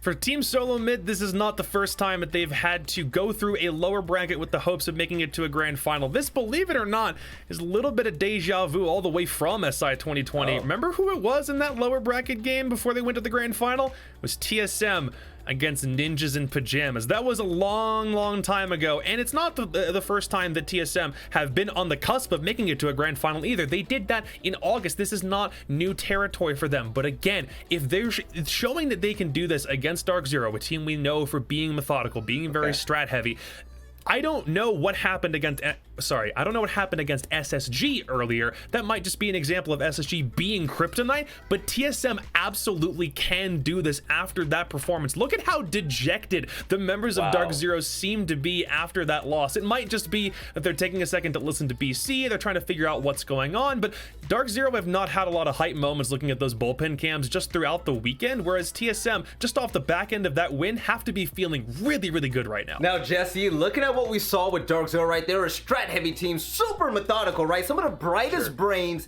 in all of Rainbow Six Siege. What do you think their IGL and their coach are telling them this very moment? I think they're telling them that it was a close one, you know, and that's probably the same thing they were saying after the very first matchup yesterday. That went 12 rounds. They easily could have had that. They're not out of it yet. You know, we head to Villa after this, which is TSM's map pick, but DarkZero are good at Villa. You know, they can make sure that this one turns around, and there's still a lot to play for. I don't think that DarkZero are going to get too much down on themselves. I've said it before that DarkZero are more of a mental team than they want to be. They want to be this just like rock solid, focus on the strats, nothing but game face type team, but it's slipped away from them in the past. So there's a really high emphasis on BC and on the rest of the team to keep those spirits high and get their players back in the mental game. Jesse, how many times have we seen DarkZero in this spot before where they go to Villa and like there's so much on the line, they have to win that map. We see players like Hyper literally sprint across the map, killing all the opposition in this way. We see Skies get pissed off and just rack up a ton of kills. Do you think that DarkZero can finally bring it together and take this to a map number 3? I hope so. I mean, we've had 3 really great maps of Siege so far today, but I think this last one a little bit better than those first 2 that we saw today. So I'm hoping for more of the same. You know, I don't want this to be a short day. I want us to go all 3 maps in the second best of 3. DarkZero, we know they have it in them. They're going to be really down on themselves if they let this get to them and if they just fizzle out like this, kind of like Oxygen did. So I am really, well, I shouldn't say that. Oxygen had some good games at the end. But I'm hoping that, you know, they can bring this one back and fight against TSM, because we don't want a short day just with rolls all the whole time. All right, now Jacob, listen, I'm gonna give you one last chance. Are you gonna keep your prediction? Because I don't know if you're gonna beat Jesse in that, man. This might be it. Well, none of us have had to change our predictions after just one map before, so I think I am still going to stick with DarkZero. I'm going to hold out hope that they can still do something here, because I think they also have something to prove. We talk about TSM trying to break through that glass ceiling. DarkZero are trying to also prove to the world that they are a team that can compete on LAN. I don't want to believe that that's such a different environment for DZ that it costs them matches. They have the ability, the potential, the experience, the playmakers. Nothing about the DarkZero formula shouldn't be working right now. So yeah, 100%. I'm sticking with my pick. We're going to map 3, dude. I respect it, Jacob. So the community poll that we had, it was, will Bolo come back in TSM's second match of the day, or a Hyper frag out like yesterday? To all the armchair analysts. Armchair analysts, yeah, exactly. Armchair analysts out there. They gave Bolo a 60% over a Hyper, and what do you know? TSM won it. So maybe those Redditors are kind of smart out there, ain't that right, Bolo Jesse? out here being undefeated in Twitter polls still, man. What's Bolo. going on? Don't give Reddit credit. No. All right, We don't talk about Reddit here. We don't do that here. Gentlemen, this could be it for the series. Any final thoughts? You know, no, forget that. Let's go straight to the cave. TSM versus DarkZero. TSM has a chance to finally make it to the championship game to reign victorious if they can pull it off against DarkZero in this space station, but it all comes down to this. Casters, take it away. All right, thank you very much, Veli. And it is indeed time. It could be our final map of the day before we get to the grand finals tomorrow morning. Villa will be the battleground here between DarkZero and TSM. It's TSM's map pick, and DarkZero now needs to rebound after that very upsetting loss back on Consulate. Before we get too deep into the matchup discussion, though, we want to talk about the very nice merch that's available only for a limited time, however, during this major. We got a lot of cool stuff. I got a jersey a couple days ago that's sitting out there. Unfortunately, I don't have it on me at the moment. I know there's quite a few other things that are available, including a fanny pack as well. I know I saw that for sure. So feel free to go ahead down to the link down below and check all that merch out. It's only available for a limited time, so make sure you grab it before it goes away. Yeah, you need to purchase that right now, as that is some of the most comfortable Rainbow Six merch that I owned. Initially, I was like, I don't know if I'm going to wear much of this, and I put that hoodie on a single time from the August Major, and now I never take that thing off. It is my main hoodie. It's the perfect thing that you want for not only the heat, but the cool. So make sure you guys go look into all of that. We got a bunch of new items on there for this major, so some pretty cool stuff. But we're down to brass tacks here, John. We got Villa on the docket in between these two teams. TSM looking really strong on Consulate. This is their pick. What's your take on this and what DarkZero can do, especially on this offense? DarkZero's in a rough spot right now, in my opinion, especially seeing as, like you said, more than like, well, they're going to start on defense, actually, so they won't have to jump onto the offensive side right from the bat. They bamboozled me on the colors. Yeah, they got you with the colors, I think, there. So it's all right, though, because DarkZero's still going to have their work cut out for them. Getting the defensive start is definitely going to be a sigh of relief, as they'll probably be able to control the game pace a little bit more. But on the attack, they're going to have to be careful, in my opinion, of the roam game for TSM. I talked about it in the pregame, how I personally believe this has got to be one of the more comfortable maps for quite a few of the players on TSM. And as a result of that, that means there's going to be plenty of comfortability when it comes to roaming around, taking risks, things like that. And if that's going to ring true, if they're going to be able to find impact on that, it's a massive issue that DarkZero will have to deal with when they get into the second half here. As remember, this is TSM's map pick. They're very confident in their capability to win this out, and we'll just have to see if that'll be the case. Ash and Ying get banned out again here as those two make a reappearance. Clash is going to be our first defender banned by TSM. All right, Ash, Ying, and Clash off the board. TSM pulling out the Ying and Clash. That's going to be a follow-up from the previous map as well in the case of the Ying. So just trying to slow down DarkZero and, you know, limit that playbook and that potential. So Wamai going to follow suit as well, and that's going to be, well, for the most part, at least across the last couple of days for the series that we have commentated, this is going to be, well, last map was the only map where he was not banned. So, or not banned, excuse me. So, he's coming in once again here, going to get banned out, makes things just a little bit easier. And this is exactly what we expected coming into this map for these two. Wamai being, you know, a highlight player when it comes to Villa and Cafe. So expect him, if we do end up getting to that next map, to be removed as well. So first round here for DarkZero, they will be starting on defense, TSM on offense. Just remember that, guys, because the colors are switched here. DarkZero headed to AVG. Take a look and see what the setup will look like here in a second here from DarkZero. Operator lineup's not too far-fetched from what we tend to see on a normal AVG defense. You've got the Malusi there to slow down the overall pace of the attack and stop more aggressive swings in a few key positions like the study door, where you've just seen Eclipse put down the first piece of utility. Goyo also going to be a big piece of the puzzle here, as we'll see quite a bit from him in terms of delay capability due to those 3 Goyo shields. Away from that as well, also Skies on the smoke there, bringing the deployable.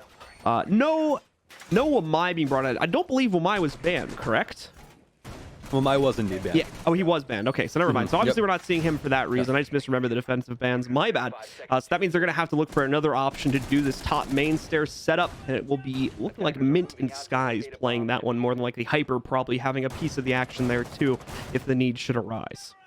Most teams, when Wamai comes off the board, they start to fill it in with a lot more shields or other bulletproof material. That's why a lot of talk amongst, you know, the top competitive, you know, commentators, everybody else, players, everything have been talking about bulletproof utility in, you know, the recent months. It's a utility that has a high impact in what the offense is able to do, and it still rings true here. You're going to ban Wamai away simply because of the burn, but they can still, you know, supplement other things to fill that gap, and that's where Goyo and that Malusi are going to come into play. Now you have explosive shields that, you know, limit your rushing potential since you can't push through that fire, and that's down for 10 seconds, as well as those Banshees. So lots of annoying stuff for TSM to go through. Just getting rid of that Wamai makes things a little bit easier on both of these teams. Bit of a different position here for the stairs hold, as we're actually going to have Mint down on the first level of the stairs behind a Goyo shield. Now this is going to get dangerous for the reasons that should be obvious in a moment here.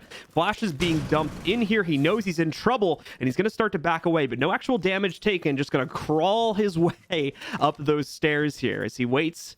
See if there'll be any additional action from his opponents. He's thinking about going back, but that would not be a wise move considering that the Goyo shield is about to blow, as it should have just gone down right there. Very calculated start here for TSM, taking their time, making sure all this utility lands and hits its mark. Already getting rid of the Goyo shield on main stairs, as well as forcing DarkZero back into sight. So they now have top main control and plenty of time to handle this situation. I mean, they can work study as well as long haul for quite some time here into 90. DarkZero doesn't even really have any pressure over here as well, and that's really a portion of the map they need to hold on to with this offense coming into play. As long as TSM is on this south take, they need to try and assist by supporting those long angles, especially from that north side. Got Achieve still trying to make some work of the first floor here, opening up all these rotate angles and trying to hopefully catch any members of DarkZero that may still be lurking down below here. Not to be the case, though. They'll find it all to be clear, as DarkZero's entire defensive setup is focused on the site, and only the site at this point in the round. I think we might have one player branched out over towards top red, but that's about it. Regards to the extended game. Away from that, we've got them moving in, and nobody's watching the aviator door. It should have been Eclipse, but he's a little bit late, as he only comes in for the trade here after Merc finds a free opener, or at least appearing a free opener against Hyper there. Down to a 4v4 here now, making a 4v3 as Skies has found the next pick against Chala. Well, with only 18 seconds remaining, TSM, it's do or die for you, but DarkZero have multiple angles to hold. Bolo now spearheading his way into sight as he takes down Mint, still holding the cross, has to contest one, but takes down one with a trade. Double kill for him on the round, still looking for more, looking for blood now, but it's up to him and Achieved as Achieved holds the cross. He's going to be on Overwatch. Can he win the initial gunfight? He can, and he follows it up with a double as well. TSM back to form up against DarkZero. TSM definitely keeping us nervous, though, with the way that they play these rounds, coming down very much to the wire, very much the emphasis on the attacking side here of the 20-second meta, not really able to lift a finger on that actual site until we get down to that pivotal time point where we finally see players like Bolo committing to the inside successfully in order to get that plant just on the edge. Never able to even deal, really, with the aviation defense, despite the one free pick they got, so had to deal with it on the retake attempt as they were stuck in both the back site and the gun vault there. Some beautiful stuff there from TSM, constantly applying pressure. They handled main stairs extremely well. DarkZero respecting it, and I respect that. I think that they really didn't have a horse in that race in order to contest main stairs, especially with the pressure TSM also had on Study.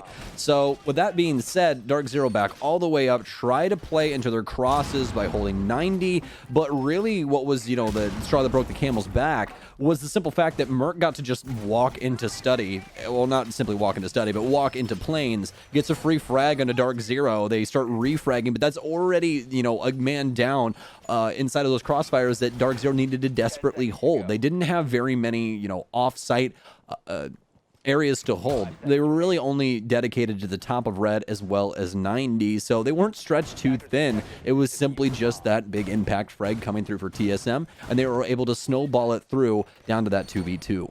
Well, Kitchen's next up on the plate here for DarkZero, and they'll still have that extended play going on in the early round. A bit of a different direction, though, as obviously the site's on the first floor, so the roam game is going to be up on the second, and to some degree the first as well.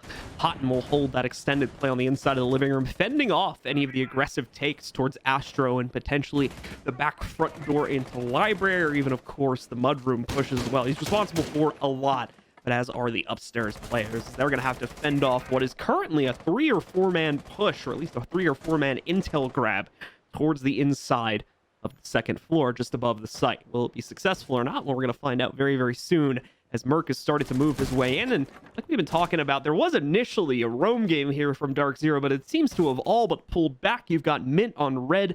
I believe Hyper is over there on Astro stairs, but he's about to be droned out. So the overall capability for DarkZero to try and throw aggression at TSM right now is looking relatively minimum.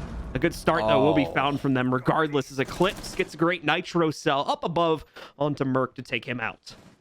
Nice pre-place there by Eclipse. They still have one as well on Hot and Cold, and quite the setup downstairs for this horizontal setup. So have a rotation through Bicycle, as well as a lot of long distance, gunfights available to them for these crossfires from living rooms. So DarkZero, beautiful stuff so far. TSM down Merc, but have a lot of verticality done. But now the verticality is actually falling into the hands of DarkZero and working quite well. Eclipse takes down Bolo from below. TSM down to the 3 versus 5. Still plenty of time for them to do things, though, as well as they have a lot of soft destruction to get through most of this. It's going to be down to Achieve to handle most of that, but they're still patiently waiting.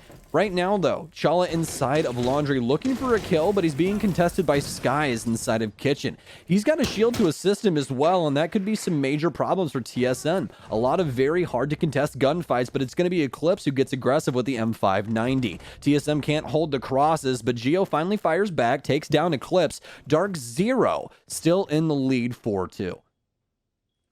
40 seconds remain here now. TSM once again is going to be working both against the clock and the man count, as it would appear here now, in order to try to get into the site. This one looking a lot less appealing than the previous round here, but still needed to try and find some way to work it. Achieved. Still trying to play with top-down angles, and there's reason to believe he might just stay here too if Geo is going to be able to find a route into the site on his own. That's not really happening, though. Geo knows he's got a player to his left. He's looking for a counter reaction from his opponent to see if they'll also take up an angle on the right, but it's just not happening. Smokes out the primary site, but is not going to use it. He's going to try to hop in instead over here, a separate window, but it will not pay out at all. They in fact expected that to happen. And we'll get into the appropriate position to shut down not just that flank, but also the hop down here. Great reads from DZ, great control over the situation. TSM not even able to get close on that one. What a great hold from DarkZero overall. I really, really like that setup. They play it aggressively. It's very well done, the amount of crossfires they have there to support each other's angles, and TSM could not fight through that. They had the verticality to try and get some pressure onto the site players, but DarkZero were able to fight fire with fire, as we saw, get those big picks, especially from that Nitro cell that takes down Merc, and that was the big pick that they really, really needed. Even though they still have Buck there, Sledge is usually the one that's dedicated to breaking up most of that flooring. So with Sledge now off the board, Achieved has to rotate upstairs, and there has to be this whole thing of, hey, who's going to do this job? We need to get this done. We have to apply pressure. We need to, get this problem solved. So TSM goes to problem solving, and then things start to fall to pieces as DarkZero gets more and more picks. As long as they stay at that max man count as well, you're still going to have to deal with the exact same amount of pressure across that entire site. Still have to deal with all of those crossfires, and it just gets more and more difficult as TSM begin to falter. So an initial success for DarkZero is going to send them back upstairs here now on round number 3. They'll go over here towards the trophy and statuary defense. Things are going to look relatively similar to what we saw back on round number 1. A lot of utility deployment going out across the map here in general to slow down the take from TSM, not necessarily stop it entirely. It'll be on the players, of course, to do that. As far as the overall site setup is concerned, much like the previous rounds, nothing too crazy going on here. Triple reinforcement on the primary site wall. Usual rotate into Astro, and away from that, there's usually not much else to set up when you're on the defense, besides gadgets, of course. So that'll be all we see. And away from that, it's even going to be very site-focused once again here from DarkZero. Eclipse is on that basement roam downstairs, which could become a factor in the mid to late round. But aside from that, everyone else is focused on the site for the most part. Looking like the regular cast of home improvement. That's basically what the defense does on Rainbow Six, just breaking down walls, creating new things, and trying to make some magic happen. DarkZero, for the most part, though, have been struggling in that department. It seems that the luster's gone, and it's definitely lacking, but they finally find that last round, and it was a strong one at that. So looking to DarkZero to try and snowball this into a lead here, especially on Villa, and how this map tends to lead to that defense. So TSM now out on the field and a minute down already. So you already know these drones have been spinning and trying to find some intel, and we're about to get down to the nitty gritty. Bolo's already worked his way up inside a bathroom with the rest of TSM on his coattails, but Sky's going to dip back down astronomy stairs. DarkZero want to hold on to this and try and delay as much time as possible. We have Mint up here with a Goyo shield as well, rocking that vector. TSM very slow to the upswing here, so we're already halfway through. Minute and a half remaining. DarkZero still remaining very patient with their current positions, and for TSM, still waiting for the right opportunity to begin working their way through. Houghton gonna be able to get into the way of this initial attempt to open up the breach. Over on the other side by Master. Same thing will be done again on the second attempt. It's not going to be successful, though, but the good news for Hot and Cold is that the cell was thrown so low that's really only going to act as a crawl hole, if even that, for TSM to work off of here. So no direct access is going to be given at this point here for the attackers, but they still at least have a tiny route in if the worst should happen. Once again, though, just like the previous 2 rounds, this is not a very promising start for TSM, as although they've managed to take the extremities of the site, they're not really that much closer to attacking the site itself. This is all going to be on the swing, more than likely, that decides whether this round will work for them or not. Also, that Malusi, played by Eclipse, still hasn't been dealt with, as we're coming down to the last 30 seconds.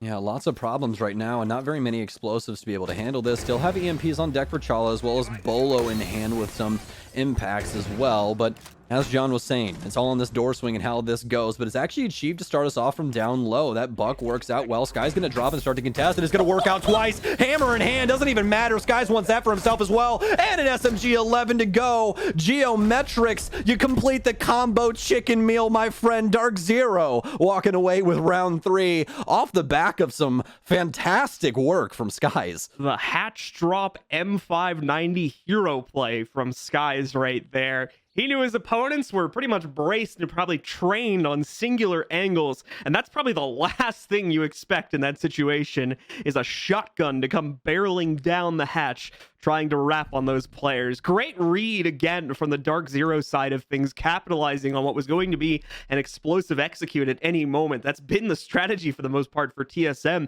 for the previous 3 rounds, and finally they've read into it and abused it. I'm going to need a freeze frame on Merc with the hammer in the hand at the bottom of Astronomy Stairs. That's fantastic. And just, you guys probably wonder how I got here. Let me tell you, it's all when we started to clear the bottom floor, and we did not account for skies to drop down a hatch, and, well, now we're running into some problems. And yeah, that was basically it. It was a last-ditch effort to try and force their way into Astronomy, and DarkZero just had the upper hand.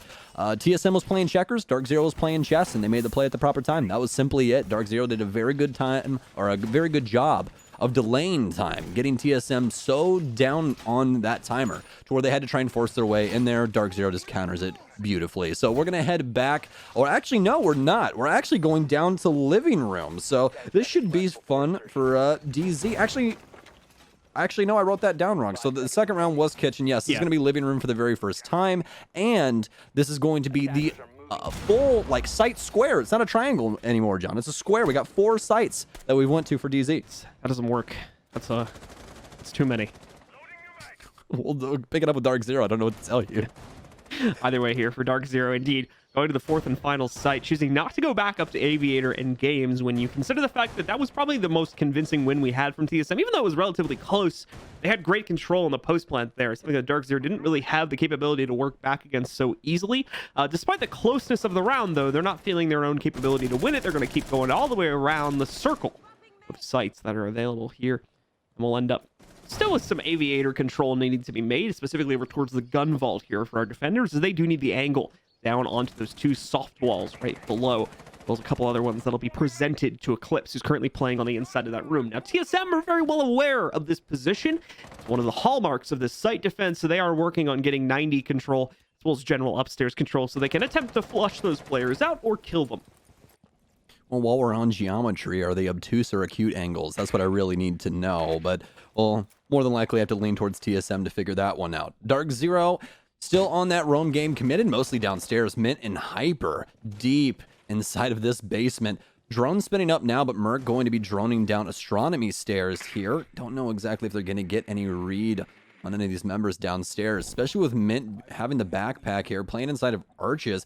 This is an area that TSM can try and maneuver into a position to handle, but the problem is, look at that timer right now. A minute and 30 left on the clock, so this is do or die right now for TSM. They have to decide if they want to hit the sites or if they want to try and go for this roam clear, and this is going to be really, really dire for them. It looks as though they want to try and hit the site from the south side, apply some pressure to this reading door, or this library door, as Merc finds his way in. He goes right over the barbed wire with that vertical hop, but he doesn't win the gunfight, walks right back into the barb, but Geo's there, almost catches 2, but it's an immediate refrag as Hot and contests main stairs. Hyper's there along with him, rest of TSM trying to pressure through traditional means, but it's all for naught as Bolo's put in the dirt by Hyper, Chala, and Achieved, all the only 2 that remain. Yeah, this quick retake from the main stairs has caused massive problems for TSM. Now, they've left themselves a little bit more room on the timer to be able to work this. We're not done with the round on that just as of yet, but it's not much. Only 35 seconds remain here. They're going to try and swing over towards that front area where the diffuser is positioned, but it doesn't seem like they're very well aware of what's going on. No drone intel really to play off of here either. They had a couple presets, but that is it.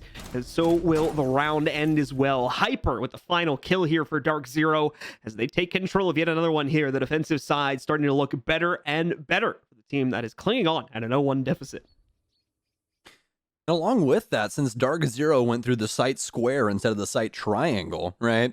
You know, keep track of your shapes here. That means that they really have, more options than they necessarily would have had originally if they didn't want to play living room. Like, obviously, that's an extremely obvious thing, but now for the offense, they have to guess to where DarkZero is going to go, and that can change up a lot inside of not only operator lineups, but your main game plan walking into things before prep phase. A lot of the times you start talking about the round and what you guys want to do, but when you can't exactly predict what's going to go on, it's very difficult to try and find the exact operator lineup that you want to apply to that kind of situation, so you mostly go for more of a Swiss Army knife type of setup. So we'll see how TSM does with that. They are going to 6-pick away from the buck on Achieved, which is something I thought I would never say in my entire life, but they are going to be bringing the Capitao instead, and he's got that secondary hard breach. So it's not going to be missing much in that department. Still with Geo on the ace also too here. So they still have their primary hard breach, but Achieve will be able to assist out if there's a secondary or tertiary wall that they need to try and open up for themselves. The ace either ran out of Selma charges to do it with, or it would just be considered a waste do it with the Selmas. Setup overall, once again, is not going to look too crazy over here on Aviator Games. A lot of the same notes that were hit back on round number 1 with the usual reinforcements on the 90 wall in sight.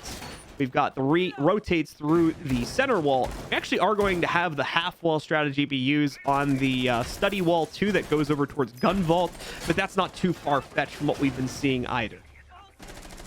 No, not at all. DarkZero going to be bringing the Mira into the lineup as well, but this one's pretty self-explanatory. We've seen this time and time again now, but it's been more of a recent adaptation that a lot of teams have put into the lineup for AVG. Slap that bad boy down to watch Vault Door, and then try and get a Nitro Cell in there to stop that plant. We'll have to see how TSM are going to work their way around that one, but going back to that operator lineup that we saw TSM change some things up on, Achieve bringing that Capitao, that's going to be a big game changer here for them, simply because Wamai's off the board. Capitao is now one of the most potent operators in the game if played correctly, mainly because all of his arrows are going to land true. You're always going to get your damage off no matter if you hit your mark or whatever, so there's nothing to grab them out of the air. This is all going to be practically free. They're going to attempt to pressure up here, but they're already going to use a Firebolt. Doesn't do too much. I'm assuming that they thought someone was sitting behind the shield and they wanted to try and get him to move, but that was definitely not the case. Really awkward shuffle there from Min as he had to go back, ended up running into his teammate, and then just decided to say, screw it, I'm going back down.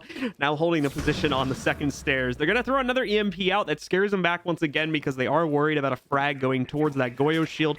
Doesn't end up happening at this point. They're really psyching him out on that, which is actually working out pretty well for TSM's aggressive tendencies right now because it gives them free real estate over control of the main stairs. At least that first half of it there. They can get up to the second level without having to worry about any resistance from Mint. It works out so well, in fact, that Mint and his teammate just decide to give it up entirely again. They'll back up and play into the depths of the site. Some smart stuff by both of these squads right now. DarkZero contesting on that deployable shield, but TSM handling it from beneath with some soft destruction. So it's the battle of wits right now as TSM is slowly backing DarkZero up, but it's a strong stand at this point. Still looking very stoic. DarkZero, very patient here. Multiple angles, very creative as well through the floorboards, but there's a lot of stuff that TSM and especially Merc right now needs to worry about. Banshee surrounding him. They're trying to get rid of this ace utility. It's going to be pinged by Hyper, but he can only get rid of one of them. That's going to deal with Mira as well. They go for the impacts, but I don't believe that they get the second one, if I heard that correctly. So now TSM has a really, really strong angle into sight. Break's going to be a little awkward as the Mira window will still be there, but its effectiveness has gone into the negative regions now because you've got to reveal your legs just to use that thing. EMP goes over the Banshee now, possibly allowing for a swing to come in. They are still a little bit nervous of somebody holding the extremities of the wall here and potentially trying to swing from that.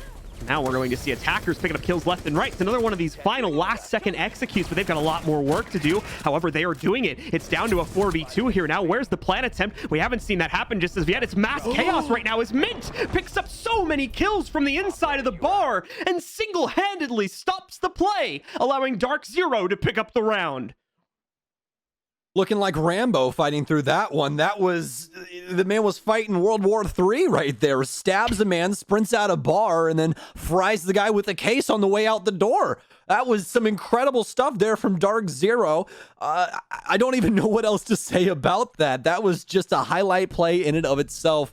TSM had every right to win that round, and DarkZero just stripped it right from their hands. DarkZero up 4-1 right now on Villa. Now, we know this is a defensive-sided map, but DarkZero, for the most part on these defenses, have made it look very, very easy. This is once again where TSM go to low timer, try to go for that execute, and they run into problems. It's too much the same too often, it would seem, from TSM here, as DarkZero has latched on from not just the first round, of course, where TSM won it, but the follow-up rounds where TSM tried similar strategies, as Stokes was mentioning.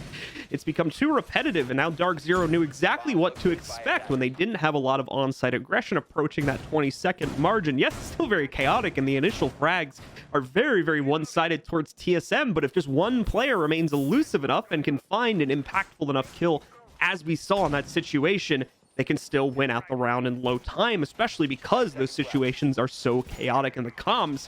I don't even want to have to guess what those look like in those types of fights. So DarkZero able to control the madness, control the chaos, and take a fourth round here. They've only got one left in this half, but already are in very, very good control of it, regardless of the outcome. In case you're wondering, it's usually just a lot of screaming That's usually what it is, and a lot of people saying dead. It's like gun vault dead, bar dead, like plant the dang diffuser. Yeah, that's it. Yeah, that's the most part. Everyone's just yelling at each other to do stuff. And then there's one guy that just yells more than everybody else, and that's usually the guy that they call your IGL. No, good stuff from both of these teams. But no, as you said, that is a main thing to be concerned about inside of those moments is, you know, comms getting cluttered, especially when you have multiple gunfights all going on at the same time and someone's calling, you know, multiple positions and everything else. It's very difficult to get the, you know, the full grasp of what's going on inside of those situations. And that's more than likely where the problem ran into for TSM. When they finally got the intel on what was going on with Mint, it was already too late. He'd already knifed someone, and when the knife went through, he's like, he's on bar, dead, and he kills the guy with the case and he sprints out the door. You don't have time, and that's the main problem there for them once again. So it really is just the comm clutter overall. Already well into this next round here. Got Chala on the roam clear, a nice spot onto that Valkyrie camera, and he seems to have good intel from that other drone you can just see at the edge of the screen. That Hyper's also holding the Astro Stairs, and he's holding it in quite the aggressive fashion here. Hot and Cold shows up with some assistance from below, as he is able to nitro cell out Bolo, eliminating him from this round. And also giving DarkZero the initial advantage to play off of here. Skies trying to play. That fight's going to be a bit too long range to find success on the shotgun, however. So he'll get taken out by Chala as the exchange is met, although he definitely did some damage, not just to Chala, but to Merc as well there. Very unfortunate there for Skies, assuming that he was predicting someone to throw some utility at him after they used that EMP so he could just catch him off guard, but that was definitely not the case as he swings right into a firing squad. Rest of TSM now, though, with the verticality, getting rid of these mute jammers, and Achieve doing some good work with the IQ. This is something that we haven't seen them bring into the lineup just yet, but this is going to be the first time for TSM overall inside of this series. We've seen IQ pop up here and there throughout this entire tournament for multiple teams, but she's not nearly as good as she once was, mainly because of that utility meta that we're in.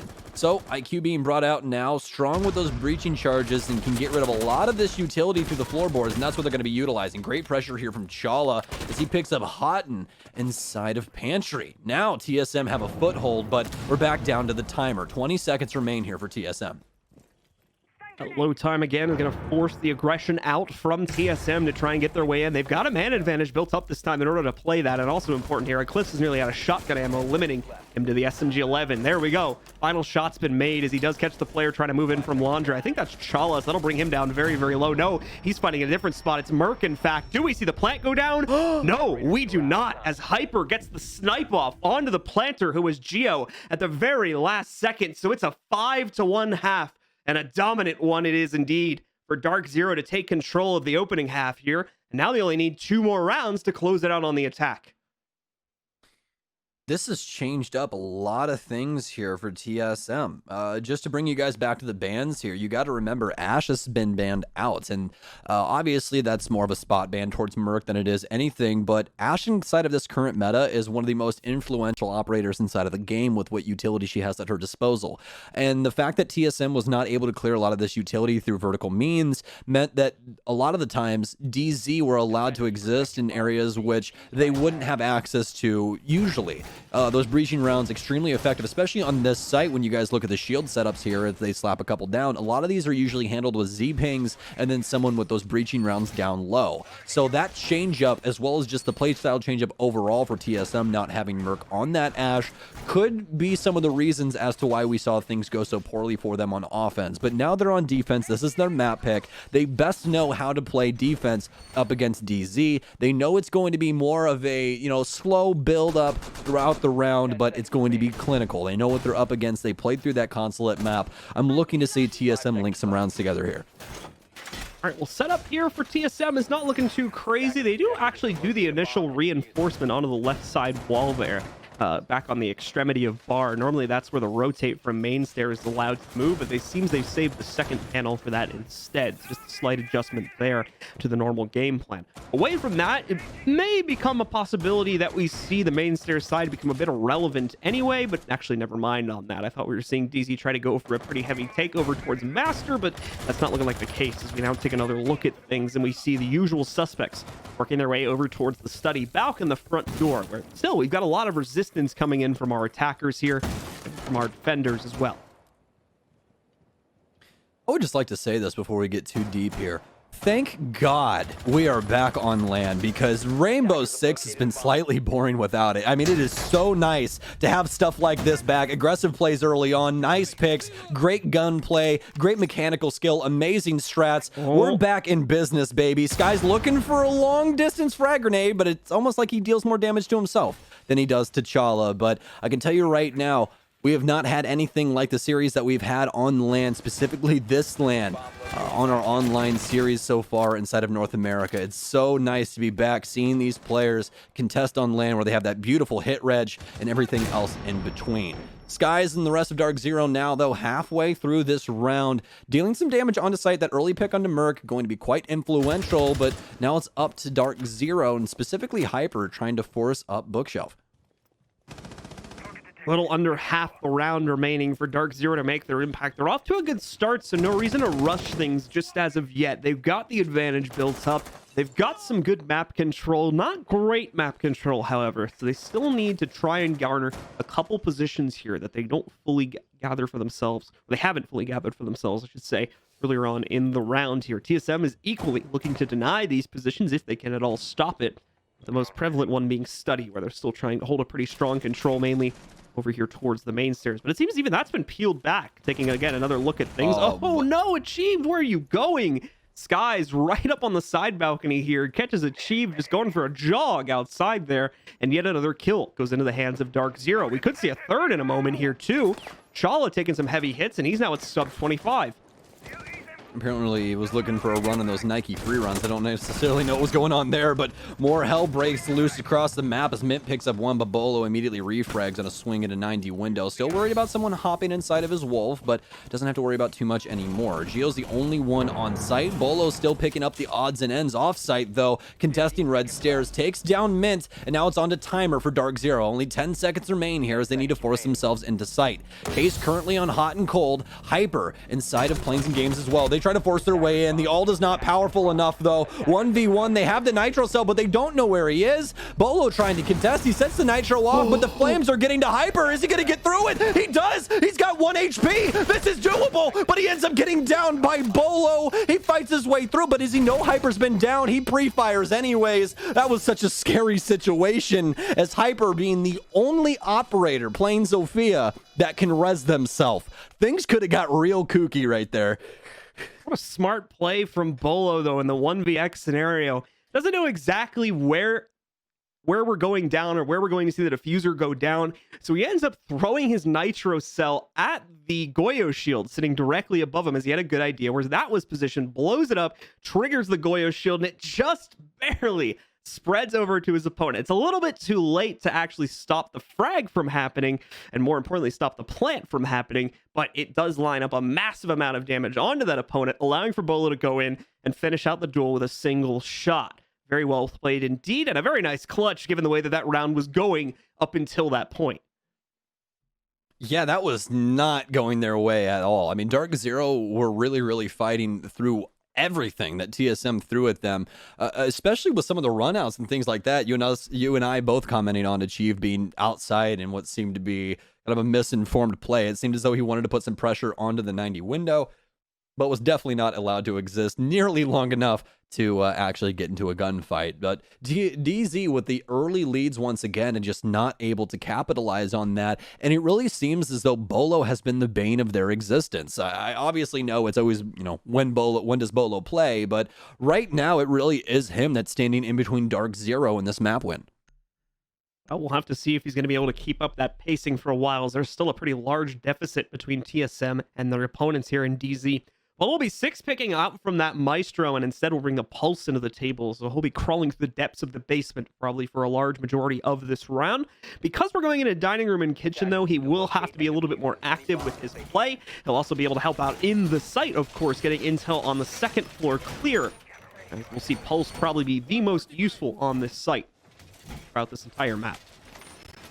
We got a lot of things going on with this kitchen setup, my friend. We got Vigil, Pulse, Goyo, so many things going on here. I want to see where they set up these Goyo shields especially. I'm assuming that they're more than likely going to be set upstairs so they can abuse explosives to make those things go off in very dynamic fashions, but we'll have to see. Overall, though, really like what we're bringing to the table, especially Merc back on this Vigil, simply because not only is it a comfort pick for him, but Vigil also getting that recent slight nerf to how his ERC7 backpack works makes him even more potent. So putting that on someone like Merc, who has that mechanical ability and just is overall such a strong player in Rainbow Six, can definitely make the difference inside of winning or losing a gunfight for him. So TSM now finishing little odds and ends here on their defense. DarkZero let out the gates and onto the field. Some early intel gathering for TSM as Merc starts on the south side of the building and backs off, and it looks as though DarkZero really want to go for that study clear. DarkZero will be able to achieve it relatively quickly here as they move in for themselves, but we're also going to see some master balcony action coming out for them, as you would generally expect to see on this roam clear here. Mint's going to have to work the drone a bit before he gets the confidence to move in, because the only one here defending it is Geo, and he's playing a much more precarious position there on the other side of the reinforcement. You can see that there's a Banshee to assist him as well. So knocking out Geo is not going to be the easiest thing in the world. I haven't even mentioned the support from Merc that comes in the other side too. Selma thrown in initially gets interrupted. This would explain the fallback from Geo as well, as unfortunately his position is going to be exposed here in just a second, as those Selmas will go off without too much of an issue. This will also call for Geo to fall back completely, as they don't want to stack two on the inside of Astro. They just want to leave Merc here to solo defense and focus on the site defense away from that. Merc's going to have a lot of pressure coming his way though, so might not be too long before we see him having to fall back, mainly out of necessity, but no! Just as he's dropping down the hatch, Skies is going to be able to grab his head, take it off, and give DarkZero the advantage.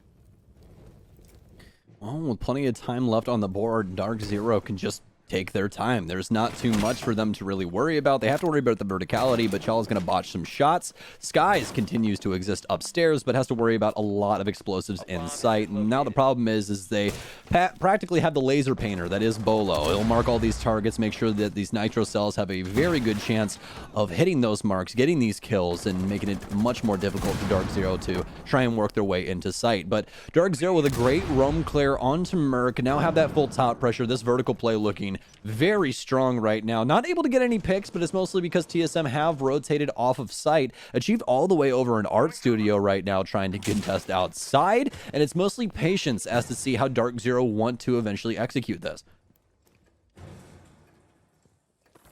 Geo here still waiting for players to try and inch over towards his position, and Cotton looking for the right to initiate here from the breach that he's been able to make on the inside of Laundries. Crawled all the way up to the chassis basically here and hasn't seen any resistance, so it might be a bit tempting to try and hop in given the fact that we're coming down to the wire here. Mint's gonna see that explosion. It's gonna bring cold as ice on it though. Still holding the corner in hopes that someone will try to swing it and won't check his corner. He might be right to do that. Oh, this is getting so awkward for Mint here right now. He's just missed the node on his opponent on the other side. Diffuser did go down in the meantime here, but it was a flurry of kills for TSM as well, including that most recent one for Achieve. Counter Diffuse is already in process. The problem for them, though, is they got these top-down angles, but it's not over the bomb. They might actually just get this off entirely, and there you go. TSM will take control as they're able to disable the Diffuser because the post plants upstairs didn't have the angle set up to counter it. Oh no, it's exactly like the tweet we saw yesterday from Bacon. It's the little things that are slowing down DarkZero. That's something that they usually don't mess up on, right? When that case starts going down, they usually have the intel on it. They'll set up the vertical play, but the kills came very quickly for TSM, practically a flood for them. And that really hinders that success and the mindset there for DarkZero. They immediately, all hands on deck, have to worry about rotations from Astronomy as well as Red Stairs. And TSM overall can just bully their way through, and that's not even really what they had to do. They simply just sat on the diffuser and waited out that 7-second timer. As long as the guy on the case doesn't die, everything should be fine, and pros don't fake. That's exactly what happens for TSM. They make sure to hold that F key just long enough and claim that last round and make sure that DarkZero can't get to map point. Very unfortunate turn of events there for DarkZero, just unable to set up, as Stokes was saying, those little things that they needed in order to make sure that the plant was a success. But that's what's going to happen, unfortunately, when you're constantly executing in this meta because you're so stressed for time. Oftentimes mistakes like that are going to be made, mainly because the player putting that diffuser down in that situation probably didn't have a choice, had to try and get that thing on the ground regardless it was going to be a good spot for post plants or not. So here we go. The setup once again being made now by TSM as they'll shift upstairs over into trophy and statuary. Still a defensive setup going downstairs, specifically in the kitchen, as they will set up a little bit of capability for roamers to play into these rooms and try and delay the clears from DZ. Well, DarkZero now out onto the field. We're changing things up as well across the board. Jackal coming into play for Eclipse, as well as Mint picking up the Amaru. So quite a few options here for them now, but specifically on this site, Amaru not going to be the most effective operator. She is going to have stuns for some burn, but when it comes to actually applying her to these situations, there's only a handful of windows that she can really fly through. But the other good news is that she can reposition very, very quickly on these balconies because of that Gara hook. So we'll have to see how DarkZero want to handle this, but this could possibly be a hatch play. There's a bunch of different things that they can possibly do with this.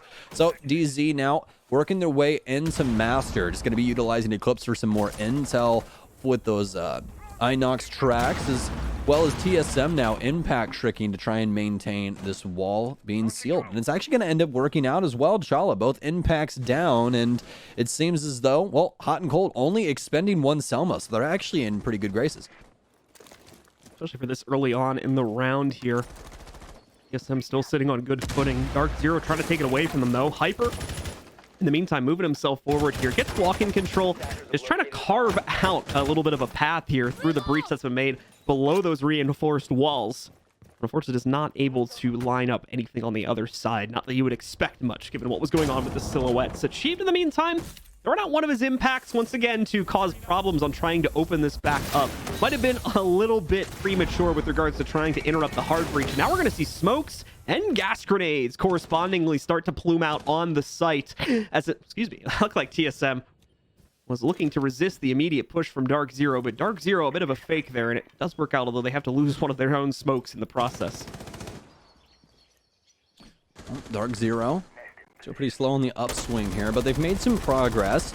Bad thing is that, well, drones, at least for Mint, now gone. They're actually sitting pretty fancy here right now.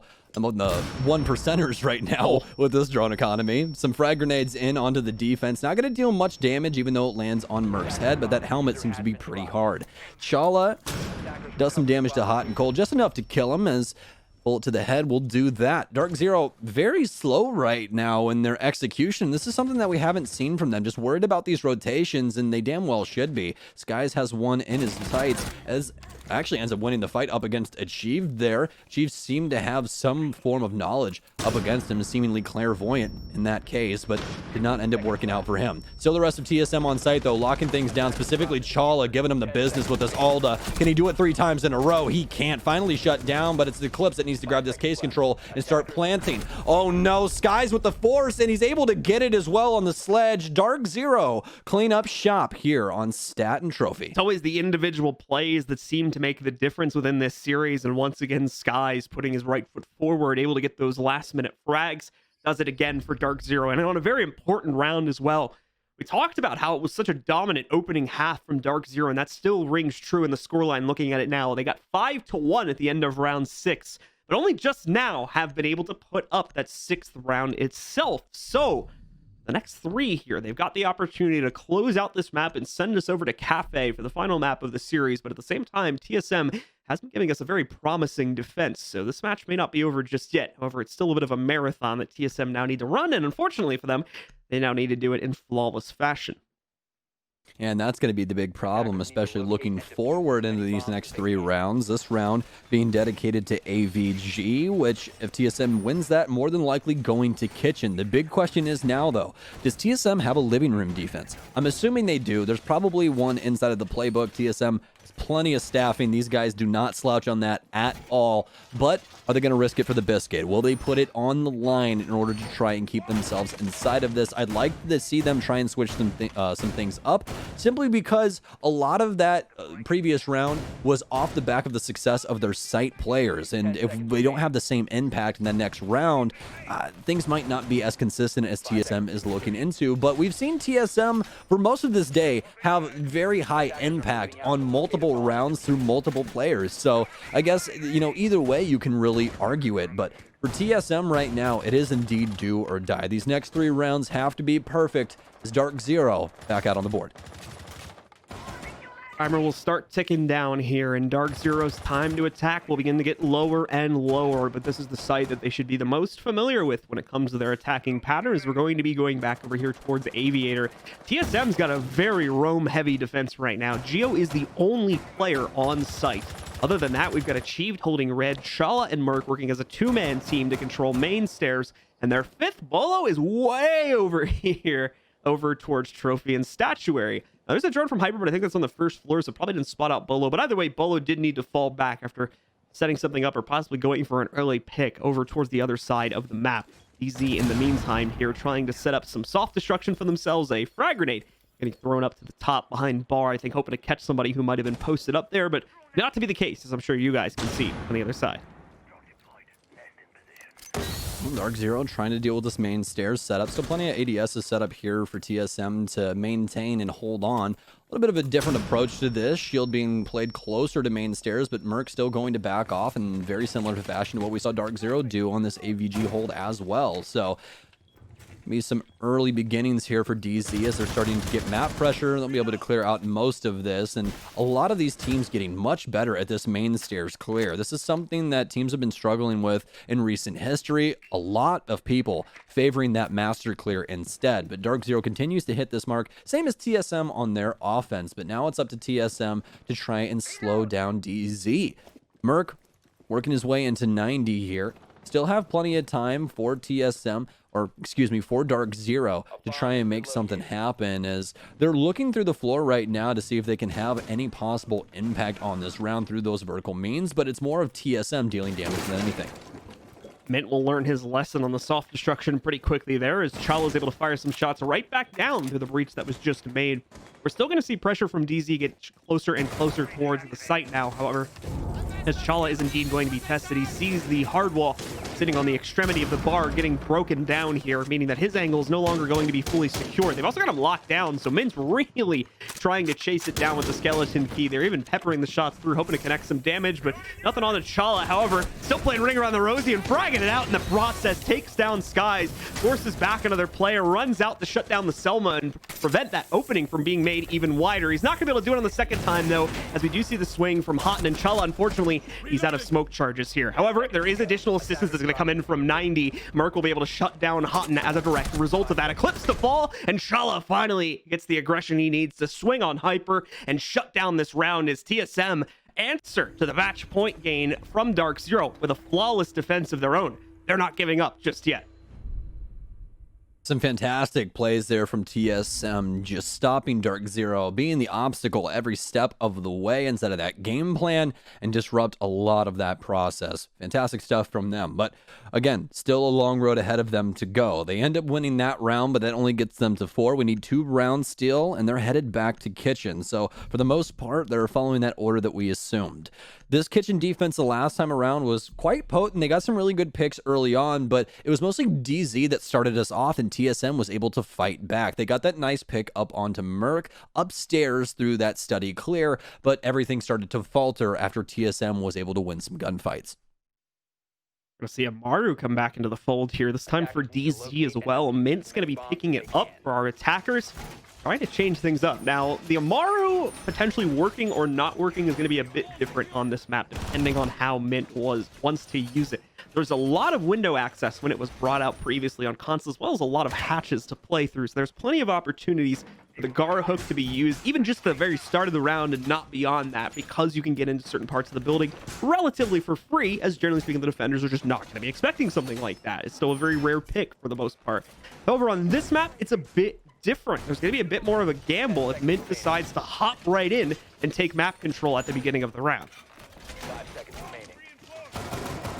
All right, well, let's see if DarkZero can finally shut out Villa. Remember, this is TSM's map pick as well, so seems to be opposite day between these two right now. And just another little fun fact for you guys as well. Our previous map being Consulate, picked from DarkZero. Also picked that yesterday, but didn't win it either time. So lots of struggle for DarkZero on their map picks, but seem to be going toe-to-toe with everyone on their map picks. So DarkZero, well within their chances here at least, to try and take Villa and force us onto Cafe. And if we do end up getting there, that's some craziness in and of itself. DarkZero having a super strong Cafe setup and overall game plan going into playing against Oxygen yesterday. I'm expecting more of the same up against TSM, but DarkZero has to win this last round first. 1 minute of the round already used up. We do have a few players getting that upstairs control to start the initial attack, and more importantly, the initial clear of the upstairs hold, as Geo and Merc are still going to be messing around over here in the statuary and trophy rooms. Merc still having the drone immunity there, as you can see from those white lines, able to spot out a couple, but he's eventually going to get spotted himself and nearly isolated right there. You could see the tracers coming in just a couple inches away from where he was positioned, so he has to back up very quickly. Geo still maintains the position on the inside of Astro with Merc. They're going to continue to play this out, but that whole flurry of drones is still coming in. The good news is that Merc's been able to deny quite a few of them, and even better, Achieve's going to get the opening kill of the round here, but that doesn't mean he gets out of it scot-free. Achieve goes down to sub 25. Bolo's not too far behind either, as Merc is also committed to the inside of Master in another fight. He's expecting to hop in over here towards the walk-in closet, but can't find Merc. However, Eclipse can. Merc just not expecting the level of aggression that we're seeing right now from DarkZero. He presses in from the outside trophy connector and is able to isolate out and finally take care of Merc, who'd been doing a great job of wasting time. The question's going to be is if it was good enough of a job, though, as there's still over a minute to play right now for DZ. Yeah, this could go either way right now, only hindering on who can get these initial picks. DarkZero has good map control, and they've already established a very strong hold upstairs with these air jabs as well for Eclipse. Z-Ping does some damage to Chala, but he's able to slip away successfully, although he's going to get caught on the back end, and Chala's actually going to end up downing Mint as well on Tarp's door, trying to open up bike door here so that they have some form of audio to assist Chala. But again, this is onto DarkZero to try and change things up. They're no longer concerned with astronomy stairs either, and that's how Achieves worked his way up into Master. This is going to be a huge problem. He knows that two are there. Trigger discipline to the max. He's ready for both of them, but oh no, he gets fried from Skies. Skies with a double kill on two different planes of existence. Hot and cold downstairs inside of Laundry. This push needs to happen now for DarkZero. Skies hops into Laundry. Hot and cold pushing in. Remember, Case must go down. Hodden has to be committed to this. This Banshee's going to continue to go off. The angles for Kitchen. He doesn't have the cross. He can't even find him, and that's going to be the main issue for DarkZero. They cannot contest Kitchen, and TSM bring this one step closer. Let's break down what was going on there, because DarkZero does a great amount of work, or puts in a great amount of effort, I should say, to clear out that second floor roam game and focus on giving them a maximum amount of time in order to get into the site. The problem that shows up for DarkZero is when they try to eliminate Merc, mainly because he's on the Vigil in that situation. He's able to shred the drone count down, and by the time we get to the actual execute, there's only a single drone left on the DZ roster. I'm pretty sure it was on a dead player, and it had already been placed out onto the field, so they had no intel going into that last second execute, and unfortunately just had to try and play it to the best of their capability in a 2v2. You got to give DZ credit. We're doing a great job of hunting down players with those drones, but just overcommitted on it a little bit to the upstairs clear and didn't have enough to make the play at the end of the round. Also, the timing issue again, unfortunately limiting them there too. Yeah, there was a lot of things there that were going on for DarkZero. And again, it's not the problem of like they're doing things incorrectly, right? It's the main problem of really that timer. They're just doing things a little later than they tend to usually do. And they're running into that issue where they don't have enough time to work the site in the way that they want to. So for them right now, that should be the main focal point for them to talk about. Let's try and make sure that we're getting some early intel on what's happening with the roam game, or necessarily what's going on inside of this building, so that we can quickly get through the main steps or the early steps and transition into setting up for that execute. All right. Well, the game has been unpaused. It should be repaused. Somebody's using the bathroom right now. Oh. So, yeah, the timeout was not, hey, we need to take a tactical talkie time. It's a tactical potty break. That's what it would be. So, a little bit of a mishap there, but yeah, we are going to go into a pause here for moments as someone's going to the bathroom. I didn't actually know you could do that mid-game, but apparently they can. So we're going to be waiting a moment here while that player returns, and then when we come back, this match is going to continue. All right, they're back now, so we should be resuming the timer any second. Let's get into it, guys. Round number 12, the final round of regulation between these two teams. Time to see if DarkZero can close it out. They've had the opportunity to do so for the previous two rounds at least. TSM has been fighting back quite efficiently, though, and now they only need that one single round to trigger OT and reignite their possibility of a 2-0.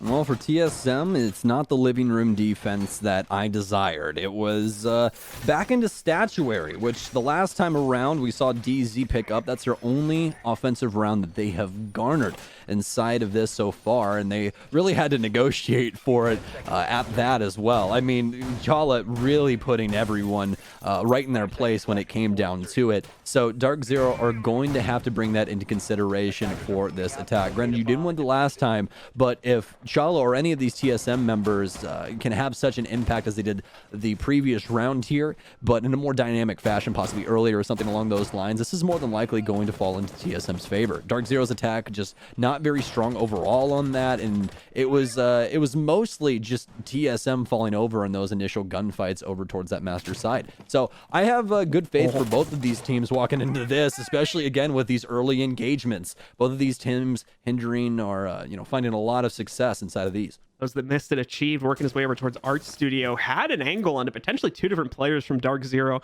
but I think someone does catch the audio cue on that back door getting opened up, so it's a very good thing that Achieve doesn't end up committing to that, because there's a very good chance he might have ended up on the losing end of it. Still maintaining the position, though, so he could cause problems here for Hyper and a few of the other players later on. I can't see exactly where Hyper's drone is. Okay, it is downstairs, so Achieve's position has been realized, meaning that he's going to have to abandon ship pretty quickly here and start working his way back to the site. Actually, no.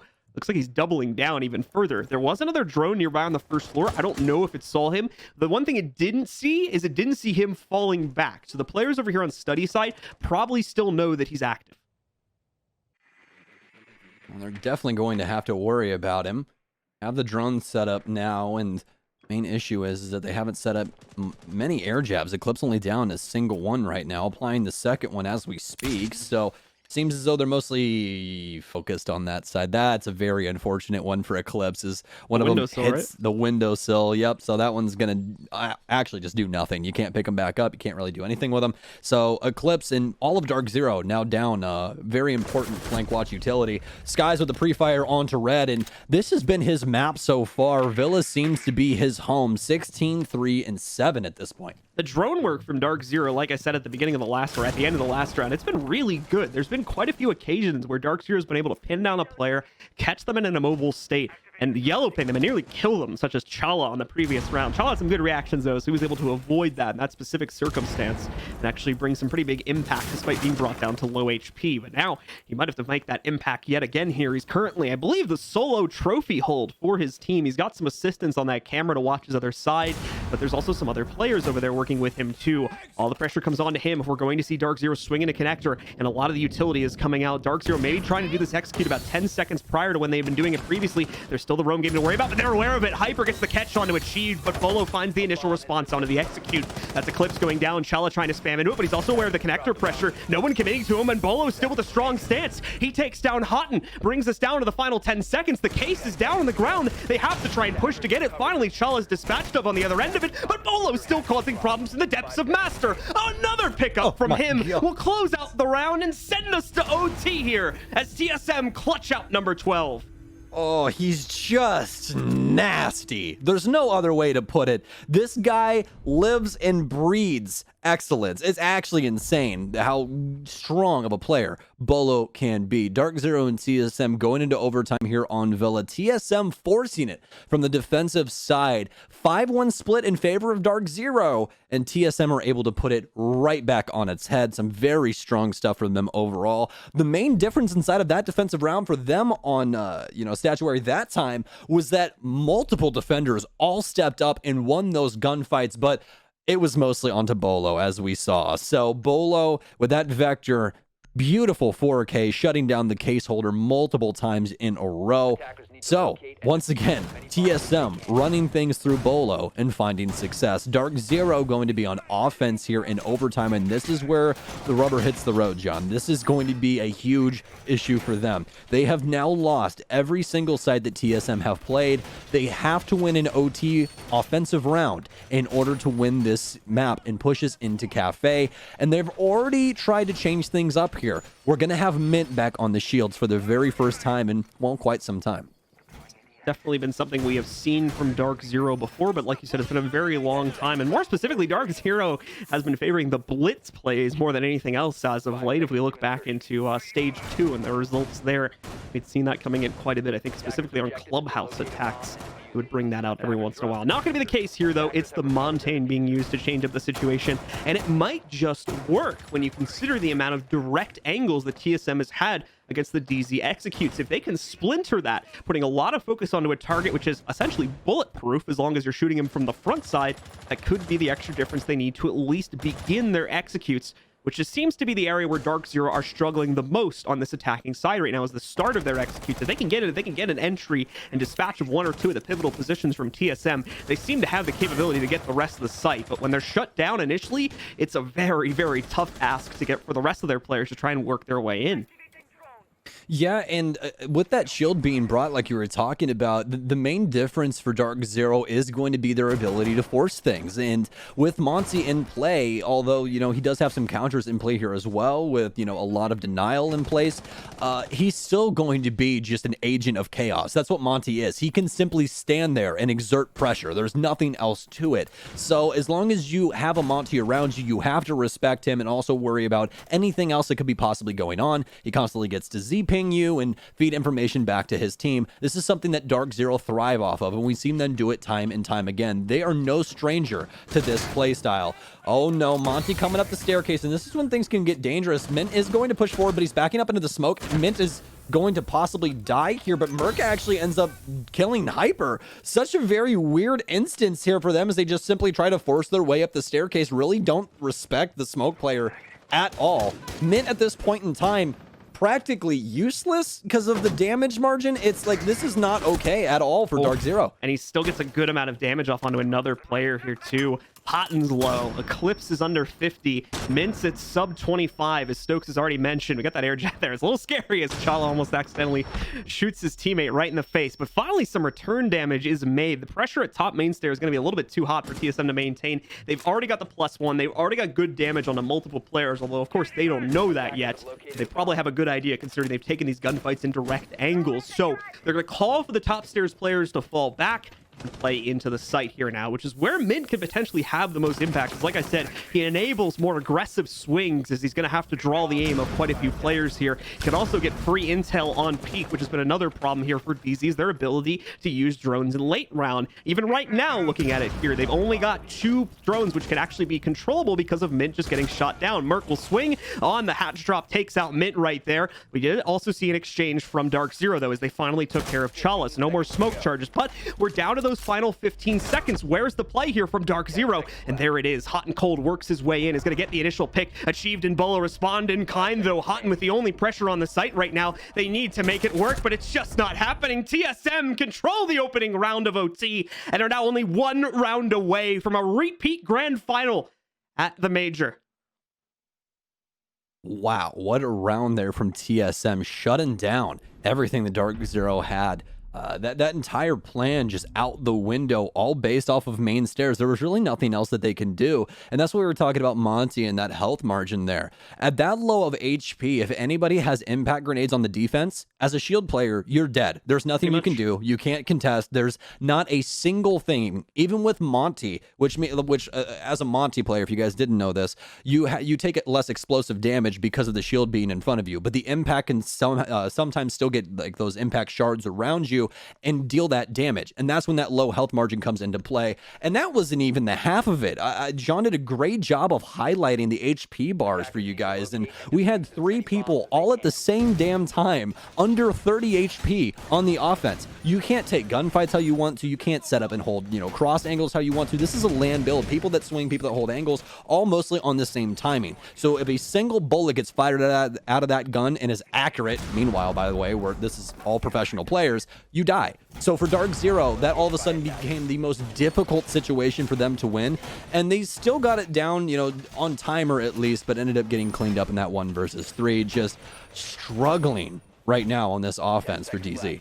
Well, for DZ, they at least will get this 1 round to breathe potentially here. TSM suffers from the same attacking problems that DarkZero had. Only 1 round was claimed in regulation on the attacking side for each team. Either one would need to double their overall attacker rounds won in order to take this in OT. TSM, though, does have the advantage of the 2 defensive rounds, so they don't have to win this one if they don't really want to. Now, that would be great, of course, if they can close it down here. The record doesn't look that great, so DarkZero is absolutely assuming that they can claim this one and try to win it out on the final round. That's very well maybe what it comes down to, but TSM as well, already moving in, quickly clearing out the second floor and lining up their attack onto the kitchen. Well, DarkZero back on that horizontal hold, as we were talking about.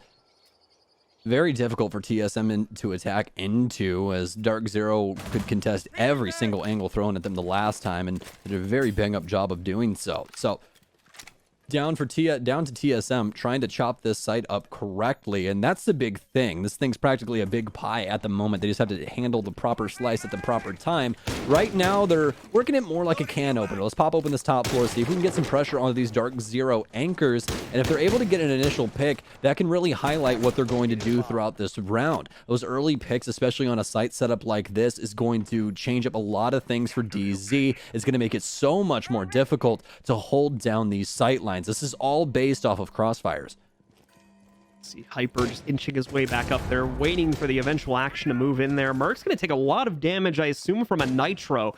He's brought down to a little over 25 here. About half the round is remaining for TSM to make their attack work and at least start to put the case onto the ground. For DarkZero, though, they've got a lot of off-site presence, which probably isn't going to become immediately apparent to TSM until later on here. Some of that's starting to shift back towards the site, though. Mint down at the bottom of Pantry Stairs is probably one of the more notable additions to the defense here right now. But at the same time, TSM struggling very much in the same way that DarkZero was just in the previous round here. A lot of chip damage going on to the attackers, removing a lot of their capability to swing aggressively, and just no real responses coming out from TSM themselves. Eclipse is going to be able to get the first kill of the round as he finally finishes off Merc and brings it down to a total of 4 for the attackers here. They still control pretty much everything on the first floor, too. Not a lot going well at the moment here for TSM. Well, finally something to actually show some form of success here inside of this OT round. Bolo stepping up to the plate once again. 13, 4, and 7 right now. Second highest frags in the inside of the entire game. Only trailing Skies, who is still alive as well on that signature smoke. 17, 3, and 9 for him, standing outside of China Door. But still has to worry about quite a lot of things, as well as the vertical play here that Chiefs opened up. He takes down Skies, but it's an immediate fire back from Hyper as he works his way into Dining. Wrapping around here now, though. Case starts for Geo inside of Kitchen. Does Geo know where this, or excuse me, Hyper know where this is as he begins to contest inside of Pantry? It's a swing. They're trying to contest multiple angles, but TSM shut them down, and that's it. DarkZero are going home off of the back of what would seem to be a very paramount moment that just went idly by into the night. So DarkZero will no longer be able to defend their major title. It is indeed confirmed now that we will have a new major champion, and it'll be tied right now between SSG, the current world champions, and TSM, who are running into the finals for a second major in a row. Big congratulations to TSM, as they will be our second finalist, joining SSG in that grand final tomorrow morning. What an exciting match it is going to be, folks. We will have the Clash of Champions that'll all be going on tomorrow in best of 5 fashion. But for today, commiserations to DarkZero, playing their hearts out even into OT on the second map, but just not proving to be enough to best the folks on TSM. They get their revenge for the previous major, and TSM will indeed be moving on. What a game from TSM overall, and an extreme bounce back almost across the entire spectrum from what we saw them play like today up against SSG. They're going to have a lot of time to VOD review that, as well as to think that one through tonight, walking into that best of 5 tomorrow. But what a series in between these two. Sad to see DarkZero go, but it was great to watch them play. Hyper stepping up after coming back from the hospital. There's so many things that DarkZero had to try and battle through. To make it to the second day was even a huge success for them, and I think a lot of people would agree with that. Definitely the case. Well, that's going to do it for this major for Stokes and myself. I want to thank you guys for watching us. It's, as usual, been a pleasure to be your caster, and it's been a pleasure casting with you as well, Stokes. And Terran Kicks will be doing the final tomorrow, but the day here today on day number 2 is not done just yet. We still have our final analysis segment, as well as some words with our winners. Let's send it back to Veli. Thank you so much, beautiful blue. And Stokes, great casting, but baby, this is it. TSM finally overcame DarkZero and made it to the championship game to face off against Space Station Gaming. I told y'all, this major being on land was going to be something entirely different, and Jesse, Jacob, I don't think they were ready for it. Comparative to the last map, yeah, this one was a complete turnaround of fortune. It was a back and forth contest on map number 1, but map 2 was the same villa that we saw back when it first got introduced into the comp pool. Defense rounds all over the board, 2 back-to-back 5-1 halves, and then finally, TSM win 1 attacking round in overtime to seal the deal and send themselves back to the major in the lower bracket. They'll still have 3 maps to win as opposed to just 2 for SSG, but hey man, their ticket's punched. They gotta be feeling great.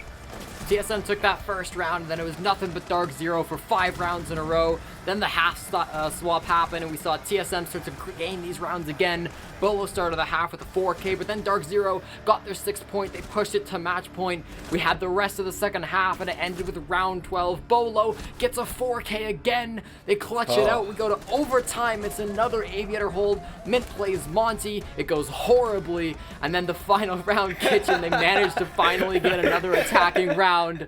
What an incredible map that was. One of the most intense games that I've seen in a long time. Huge congrats to TSM bringing that one back. Hype Bolo is the Bolo I love to see. Yes, I'm sir. so ready for it. But Jesse and Jacob, let's break down overtime just for a second, because I'm going to be completely honest with you guys. I'm kind of lost. DarkZero, when it came to that first overtime round, Jacob, what were you expecting when you saw Mint go up the main stairs and rain into the toxic babe? Well, maybe it was because of the smoke placement. I guess you could place smoke in a few different areas, but he's always going to be at the top of main stairs. So if you're going to push a Monty up there, you got to make sure the smoke is cleared out before you make your push. And Mint, what does he do? He stands in the smoke. I know he's trying to be there so he can provide shield cover for Hyper. Hyper's trying to clear the smoke out, remove the shield, and get the kill so that there's all of that main stairs presence for DZ. What happens? He stands in the smoke. Then he has to retreat. Hyper doesn't have his coverage, and the smoke is still there. Chala is able to escape, get back into the site, and that's the end of the round. Now, Jesse, how should DarkZero have played that? What precautions should they have taken? Because even though Mint was in front of the stairs, the 2 players behind him, they were just naked in that gunfight, man. Yeah, I mean, play around the shield a little bit better. The shield player is supposed to be calling exactly where these people are. You've got Z pings now. You can use those yellow pings to point out exactly where players are at. If they're just behind the shields, you know, you can be watching for that. That opening pick just on the stairs was gotten pretty much for free because the player that was trying to challenge it behind the shield was not looking in the right direction. And then from there, you know, things just kind of spiraled out of control. I thought that round afterwards was really strong for TSM as well. It was really just unfortunate that DarkZero seemed to have no gas left in the tank come overtime. Yeah, now, Jesse and Jacob, both of you want to pitch in on this question. So, I mean, Jesse, feel free to lead the way, and Jacob, give me a good hype ending on it. When it came to retakes, it was just incredible in this match, man. Tell me more about it. Well, the retakes happened at the beginning of TSM's defensive half. It came down in one moment to Bolo, Goyo. That's a combo in my head. I was just messing up, but it had a massive impact. That's Bolo, who has to come up with a 4K flank on a retake as soon as DarkZero plant. He almost doesn't find Hyper, by the way. In the very, very back corner, there's a Goyo shield that goes up, and he has to ensure that not only do the flames dissipate before he goes for the final kill, that he can get the defuse. So massive props to him for doing that. And again, on a DarkZero, it's an attack on Kitchen. They have to do the same retake. They keep their cool and keep their composure, but it comes down to TSM being in the right place at the right time. The retakes at the beginning of their defensive half help to accelerate the entire rest of the game and give TSM the edge that they need. Yeah, and Jesse, you know what? I'm going to give DarkZero some credit. The players, they played out of their minds, but you and I, we warned the viewers before the map started that Skies was going to be a player to watch, especially on this map of Villa. 17 kills, 10 deaths, but you know what? It's going to be all about TSM tonight. Looking at this stat lineup, man, it's a full effort from everybody around him, right? Yeah, for sure. And I think Bolo's going to take a lot of the hype because he had the most, you know, clutch rounds. He had the biggest plays. And of course, he's Bolo. He's always going to be the one that people talk about, right? And I get that. But I'm so happy to see Achieve finally stepping up and managing to get 12 kills in that game. He's been one player that I've been talking about all major long, how he's been struggling to adapt to LAN a little bit. And I thought that his play today in this matchup was really great. Even in that final round, you know, being able to open up some of those holes from up above, fire downwards. We saw a lot of those vertical kills start off around 14, and then that was able to transition more into, you know, that plant that came in through pantry. So I was really impressed with the stuff we saw. Chala as well was on that scoreboard, and you know, his Alda plays, holding things down up in trophy statuary a couple of rounds were incredible. So really happy to see some good plays coming from TSM. I can't wait to talk about Chala in his interview. And ladies and gentlemen, I'm gonna let you guys know now, we give the people what they need. Bolo's on standby for the interview. Bolo, do you hear me, man? I hear you, Veli. How you doing? All right. I gotta ask, I'm doing all right. Is the echo bothering you? Are you doing all right? I'm good. I'm good right now. Hopefully it doesn't come. All right. All right, so Bolo, I gotta ask, man. You're going to the finals. You have a chance to win this major now. This is some weird territory. How are you and the team feeling? Because I saw you slam your headset down and go celebrate with your team. You gotta be fired up. Yeah, we were definitely hyped, especially after such a, I guess, disappointing series against SSG earlier today. So, I mean, I know we all, you know, felt pretty down on ourselves. We had a pretty bad series as a team. I know a lot of us as individuals. I mean, I had a really bad game too. I wasn't hitting anything, wasn't doing anything right. But we were definitely hyped to finally secure that grand final position. You know what? Bad games happen. It's right. But the important thing is you bounce back because your stat line is almost as beautiful as you. But Bolo, I gotta ask, and it's time to give your teammates a little bit of credit. Chala is like a clutch god, man. Talking about Coastline earlier on, when he got that 1v3. Let's be honest. When he's in those situations, like, do you guys have full faith in him? And how crazy does he pop off after he makes that happen? 100%. Chala is a goddamn clutch god. Along with, like, if it's Chala against the world, Geo against the world, we know that, like, we're in good hands. You know, we could chill back. We probably can hop off camps as well. They got it. You already know. All right, so tomorrow against Space Station Gaming. Listen, you don't even got to tell me. I know you have a lot of faith in your team. You guys are incredible. But going against them, who do you think is going to be the biggest threat on that roster that you guys need to keep an eye out for? I mean, I think it's been pretty consistent so far. I mean, they're all pretty, you know, good individual players, and they're a strong team. But you know, Fultz and Rampy, the duo, they're really strong on the entries, on basically everything. They're definitely a force. So we got to watch out for those guys. But then again, the whole roster, Bolo. Nade went crazy. No, you're right. I'm sorry to cut you off, man. I thought you were down. But Bolo, you know what? I'm going to thank you so much for being in this interview with me. You're an amazing player. You put on one hell of a performance today. So I'm going to give you this time to thank all the fans out there and give them a reason why they should tune in tomorrow. I mean, thank you guys for the support, you know, especially staying with us after the SSG game. To be honest, it's not what we are. The SSG game, I mean, SSG played very well. We played horrible, but you know, thank you for sticking with us. Hopefully tune in tomorrow. Maybe we'll win. Maybe we'll lift the trophy in your guys' honor. Again, thank you guys so much for the support.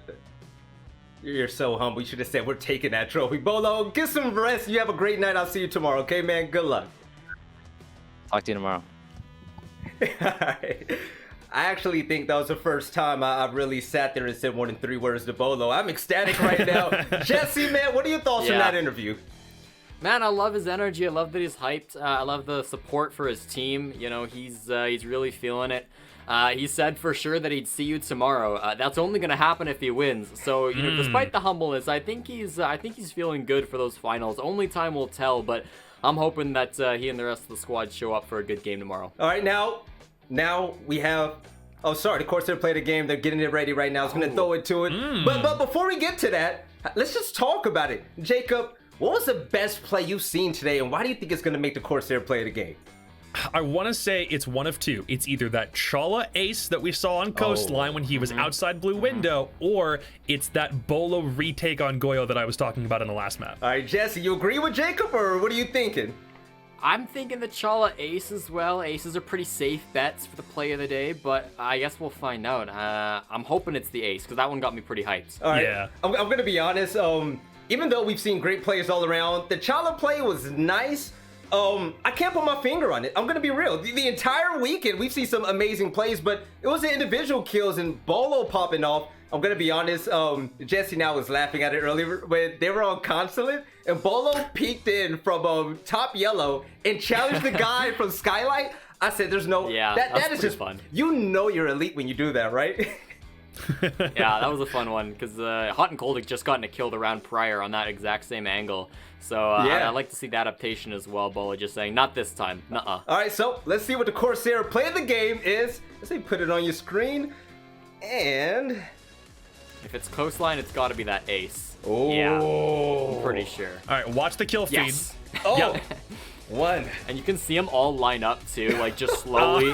They all merge into one outline, and then they're all dead at the same time. Yeah, and the That's a first nice two one. kills on that one also did happen off screen as well. So I was about to say, watch the kill feed and wait for the other two, but Shala had everything under control. He's got the positioning. He's just waiting for people to come to him because the rest of SSG had no idea where Shala was positioned, and that's the reason they win the round in the first place. So honestly, that's well deserved on Shala's part. Like Bolo said, Chala against the real, and they have full faith in it. But let's take a look at the Yes, bracket. sir. Let's see how this event has panned out so far. It has been an amazing time since Friday, and talking about that, the first matchup we saw was a banger. DarkZero against Space Station Gaming. We saw TSM against Oxygen, but unfortunately, DZ and Oxygen got knocked into the lower bracket. Space Station edged it out against TSM to sit pretty in the finals, but down below, TSM were able to come back and beat DarkZero to face off against Space Station tomorrow. It's going to be a best of 5. Space Station will have a map advantage, and this rivalry is thicker than blood because I'm letting you know now,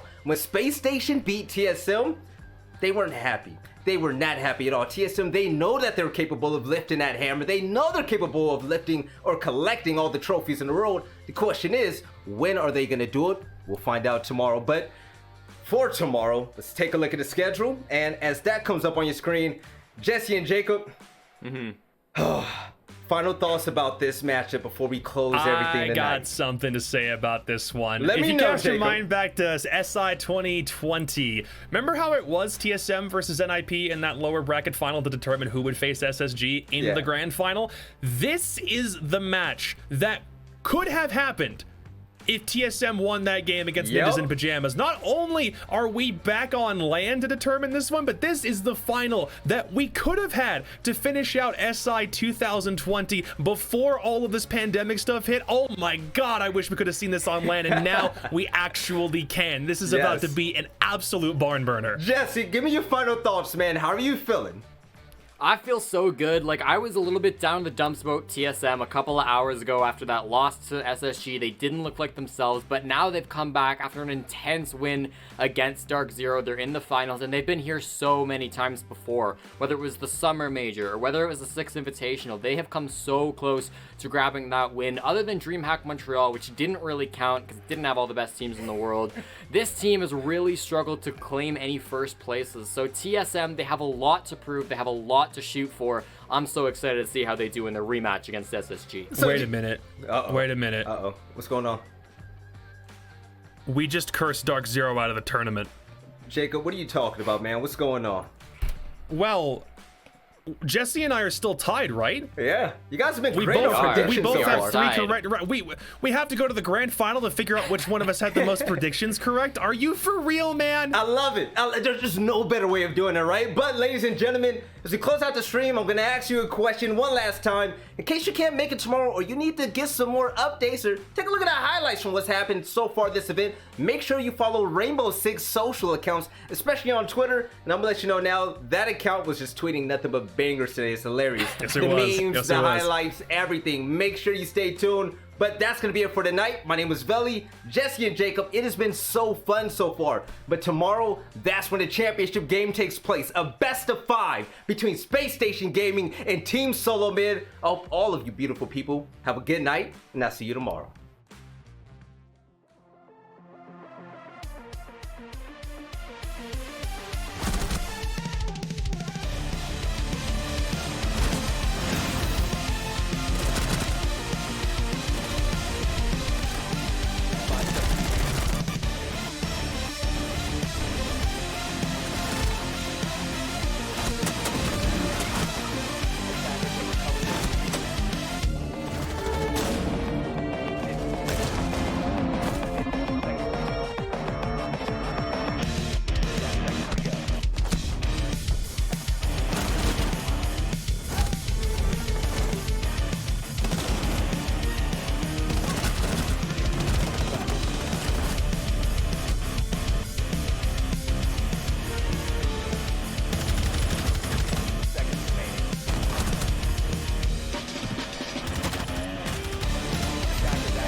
shot for me. Perfect.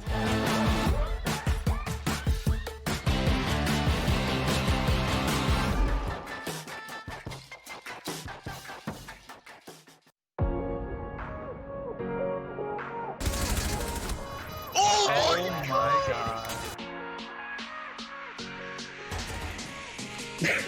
Oh, you did not do that to Sam. Jerry? Oh my god, he's so good.